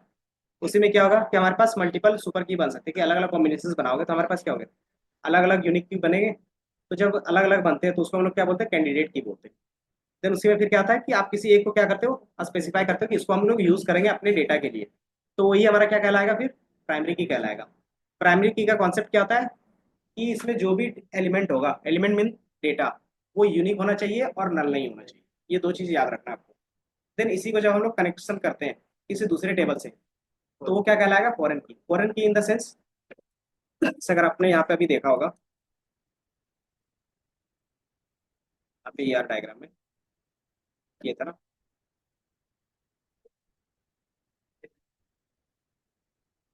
यहाँ पे आपके पास आईडी है ना, और सेम आईडी यहाँ पे भी है, दिख रहा है। ये दोनों आईडी यहाँ पे क्या है, तो जैसे यहाँ पे ये डिफाइन हुआ, तो ये जैसे दूसरे टेबल में कनेक्ट होगा, तो उसके लिए क्या कहलाएगा, फॉरेन की कहलाएगा। जैसे यहाँ पे क्या है, पैसेंजर आईडी है, और कहीं और भी पैसेंजर आईडी है क्या, इधर है पैसेंजर,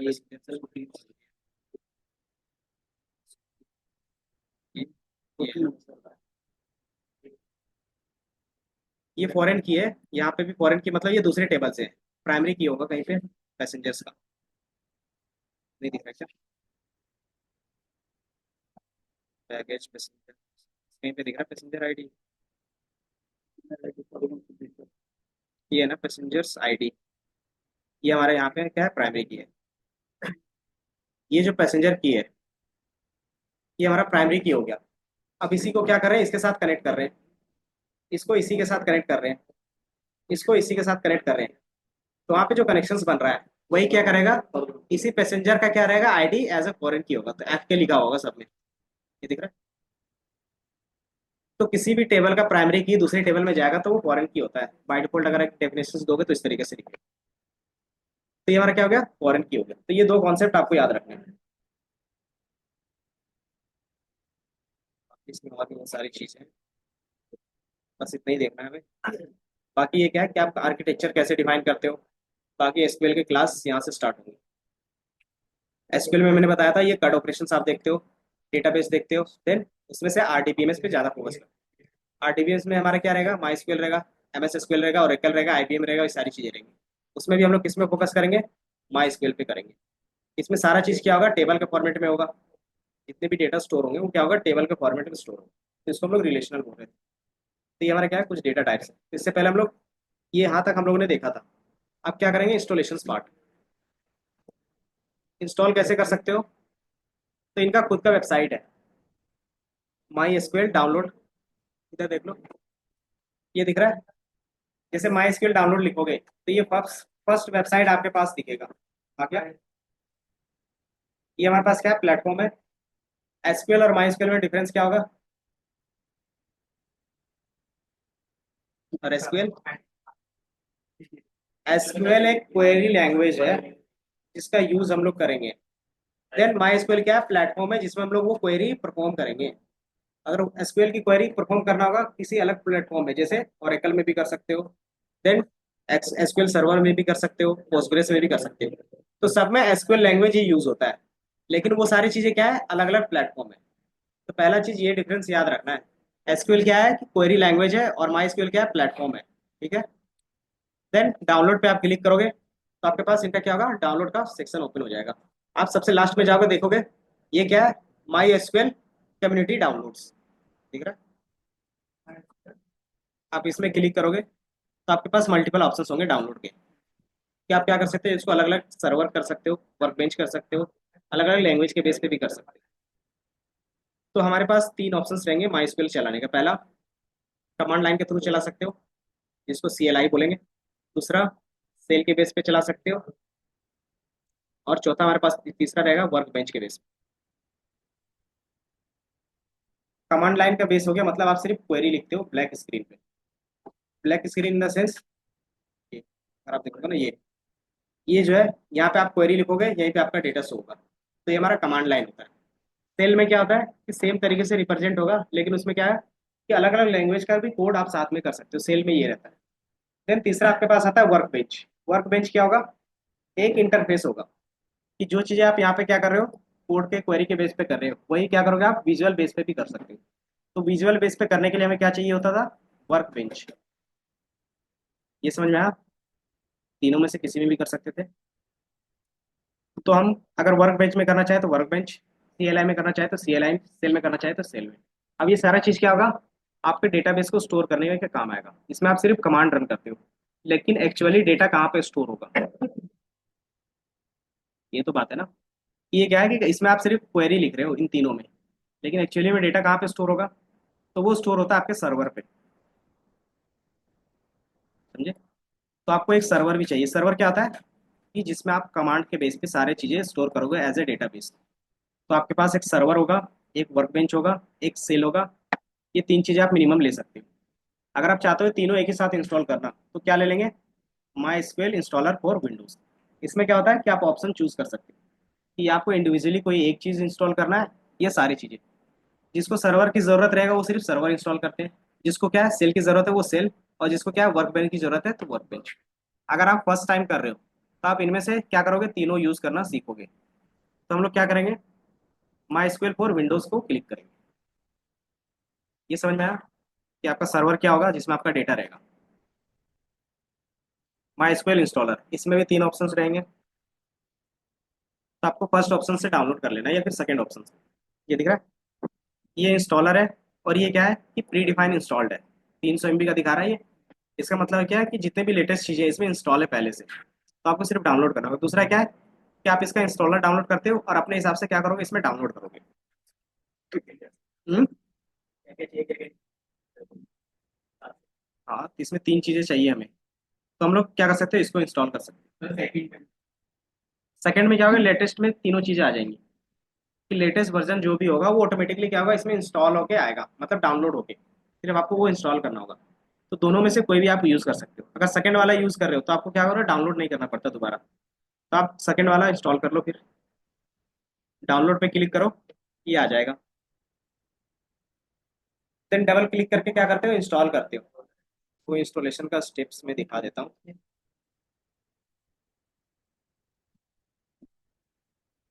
क्या चीज डाउनलोडेड है,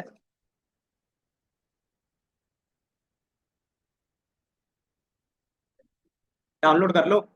डालो हुआ, बाकी वही सारी चीजें, हिस्ट्री, यही सारी चीज़ मैंने बताया, डाउनलोड कैसे करोगे इस तरीके से। No thanks, just start download पे क्लिक करके डाउनलोड कर लोगे। देन इस तरीके से डबल क्लिक करोगे तो ये डाउनलोड स्टार्ट हो जाएगा। तो इसमें भी ये क्या है, पुराना वर्जन पे था, अब नहीं आता है। अगर आपने पहले से डाउनलोड किया है तो आपका क्या आएगा, नॉर्मली फुल पे क्लिक कर सकते हो।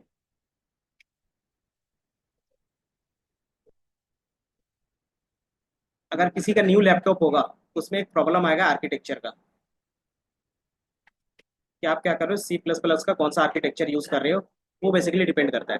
तो अगर आप लेटेस्ट ये डाउनलोड कर रहे हो, उसके बेस पे हमें क्या होता है, सी प्लस प्लस का लेटेस्ट आर्किटेक्चर्स लेना पड़ता है। वो कहाँ से लेंगे, तो वो क्या करेगा, आपको गाइड कर देगा। जैसे आप इंस्टॉल करोगे ना तो वहाँ पे बताएगा कि आपको एडिशनल चीजें इंस्टॉल करना है, जिसको बोलते हैं सी प्लस प्लस रीडिस्ट्रीब्यूटेबल। रीडिस्ट्रीब्यूटेबल इस तरीके से आ जाएगा। आपको वहाँ पे क्या करना है, सिर्फ इसको इंस्टॉल कर लेना है।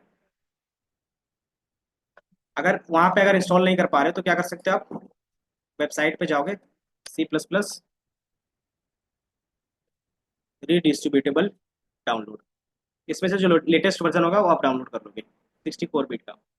ये दिख रहा है, 2015 से लेके 2022 तक का है। आप इसमें से क्या करोगे, फर्स्ट वाला डाउनलोड कर लोगे, 64 आर्किटेक्चर से आपका, तो ये डाउनलोड कर लेना।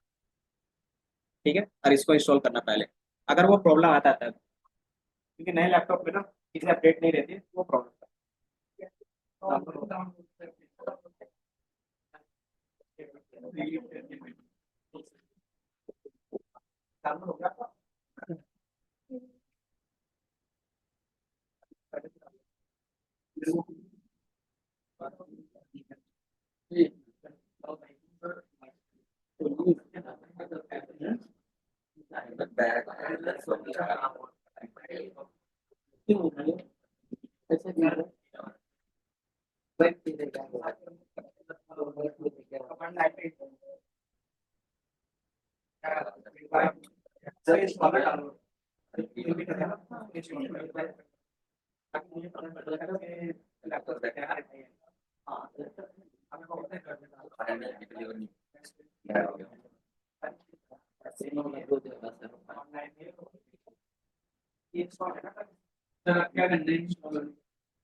यूजर आईडी और पासवर्ड याद रखना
यहाँ से बताना क्या कोई करना है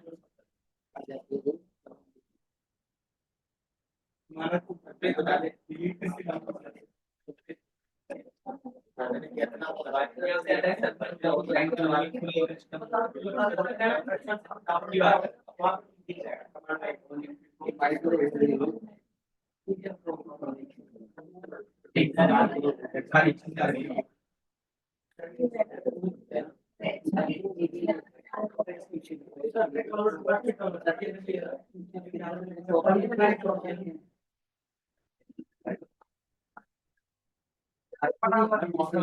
कोई भी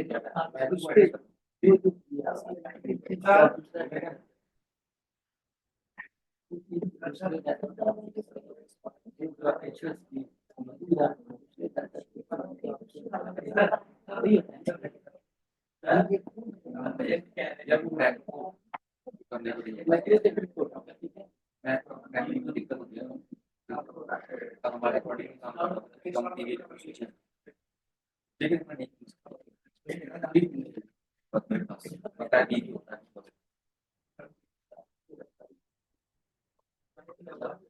कल है भाई कल है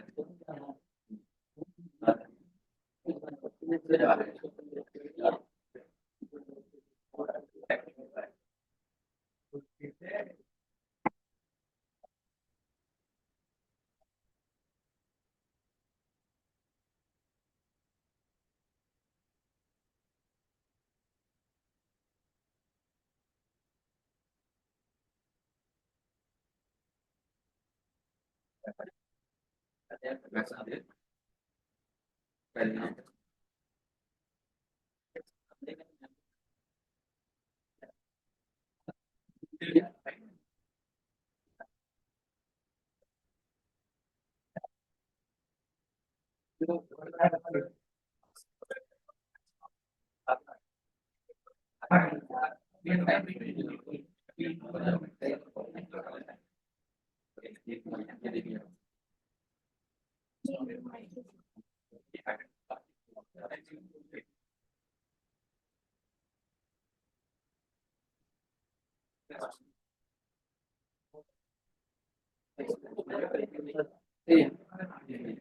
बाय डिफॉल्ट रहने देना है कि जितनी भी चीज है ना वो बाय डिफॉल्ट रहने दोगे, सिर्फ दो चीजें चेंज करोगे, अपना एक रूट डालोगे, पासवर्ड, एक रूट और एक पासवर्ड। वर्क बेंच, इस तरीके से ऑप्शंस आएगा आपके पास। जैसे अगर इंस्टॉल नहीं रहता ना तो ये मांगता विजुअल स्टूडियो वर्जन, तो ये इंस्टॉल करना था, डबल क्लिक करके आप डाउनलोड कर लोगे। कम्युनिटी नीचे होगा आपके पास, Windows for Windows, installer for Windows दिख रहा है। बाकी इस तरीके से आपको दिख रहा होगा। देन आप क्या करते हो, कंप्लीट पे इंस्टॉल करते हो, ये सारा चीज इंस्टॉल हो जाता है, एक सर्वर। देन आपको ये पार्ट आता होगा कॉन्फ़िगरेशंस के लिए, दिख रहा है। कॉन्फ़िगरेशंस में आप क्या करते हो, इनको बाय डिफॉल्ट रहने देते हो। ये क्या होता है कि आप क्या कर सकते हो, अपने हिसाब से यूजर आईडी पासवर्ड लगाना चाहते हो तो यूज कर सकते हो। तो हमने क्या किया, इसको यूज किया है। तो यहाँ पे आपके पास यूजर आईडी और पासवर्ड आएगा। बाय डिफॉल्ट आप अपने हिसाब से कुछ भी रख सकते हो, लेकिन मेरे ख्याल से रूट और रूट ही रखना, क्योंकि अगर भूल जाते हो ना तो फिर प्रॉब्लम आने लगती है। या तो अगर आपको याद रहेगा तो क्या है, वेल एंड गुड है। यहाँ तक कर लो। बाकी इसके बाद क्या करोगे, सिर्फ क्लिक पेस्ट करोगे।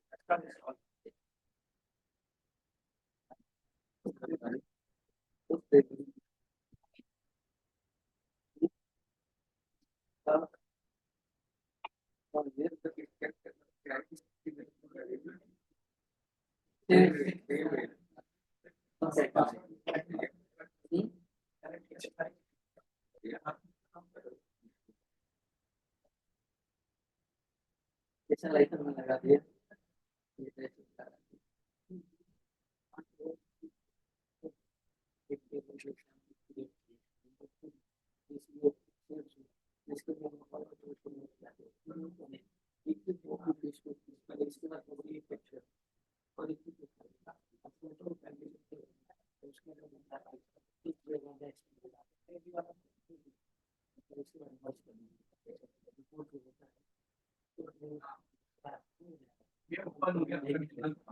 और ऐसा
उसके बाद देख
ये क्या है पूरा इंस्टॉलेशन। आप क्या करते हो, कॉन्फ़िगर्स नेक्स्ट, सिर्फ आपको नेक्स्ट नेक्स्ट क्लिक करना है यूजर आईडी पासवर्ड लगाने के।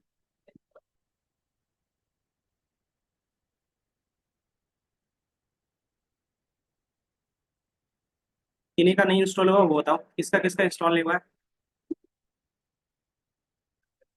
जब इंस्टॉल हो जाए ना फर्स्ट टाइम, तो पहला कमांड लाइन कुछ इस तरीके से खुलेगा सेल, और दूसरा वर्कबेंच इस तरीके से खुलेगा। ये ओपन हो गया। देन आप क्या करते हो, इस पर क्लिक करते हो और अपना यूजर आईडी और password, user ID by default वो ले लेता है, आप पासवर्ड क्या करते हो, फीड करते हो। तो ओपन होने के बाद कुछ इस तरीके से आपको दिखेगा।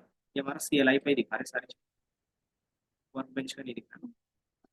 तो मैं ओपन कर लेती हूँ माई SQL।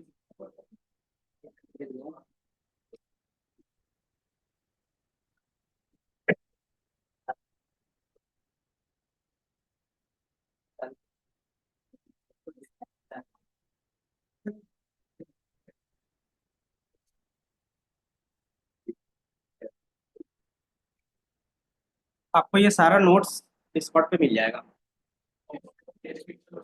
हम्म? वो सारी चीज़ आपको डिस्कॉर्ड पे मैंने शेयर किया हुआ है। आप डिस्कॉर्ड पे ये है, शेयर कर देते हैं ना, तो फिर दोबारा मुझे बार बार शेयर करना नहीं पड़ता। तो मैं इसका लिंक शेयर कर देता हूँ।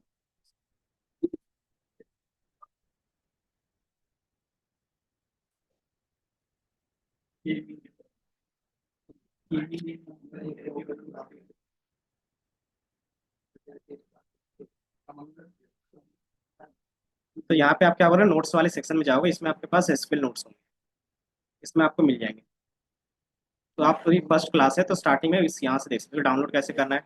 डाउनलोड के स्टेप्स यहाँ पे मिल जाएंगे, और DBMS का जो कोर जो हम लोग बता रहे थे वो, और क्लास 1 जो इंस्टॉलेशन का है। बाकी जो आज का इमेज जो दिखाया था वही मैं यहाँ पे शेयर किया। कि जैसे जैसे क्लास चलेगा ना वैसे वैसे ये क्या है, उन सारे नोट्स आपको यहाँ मिल।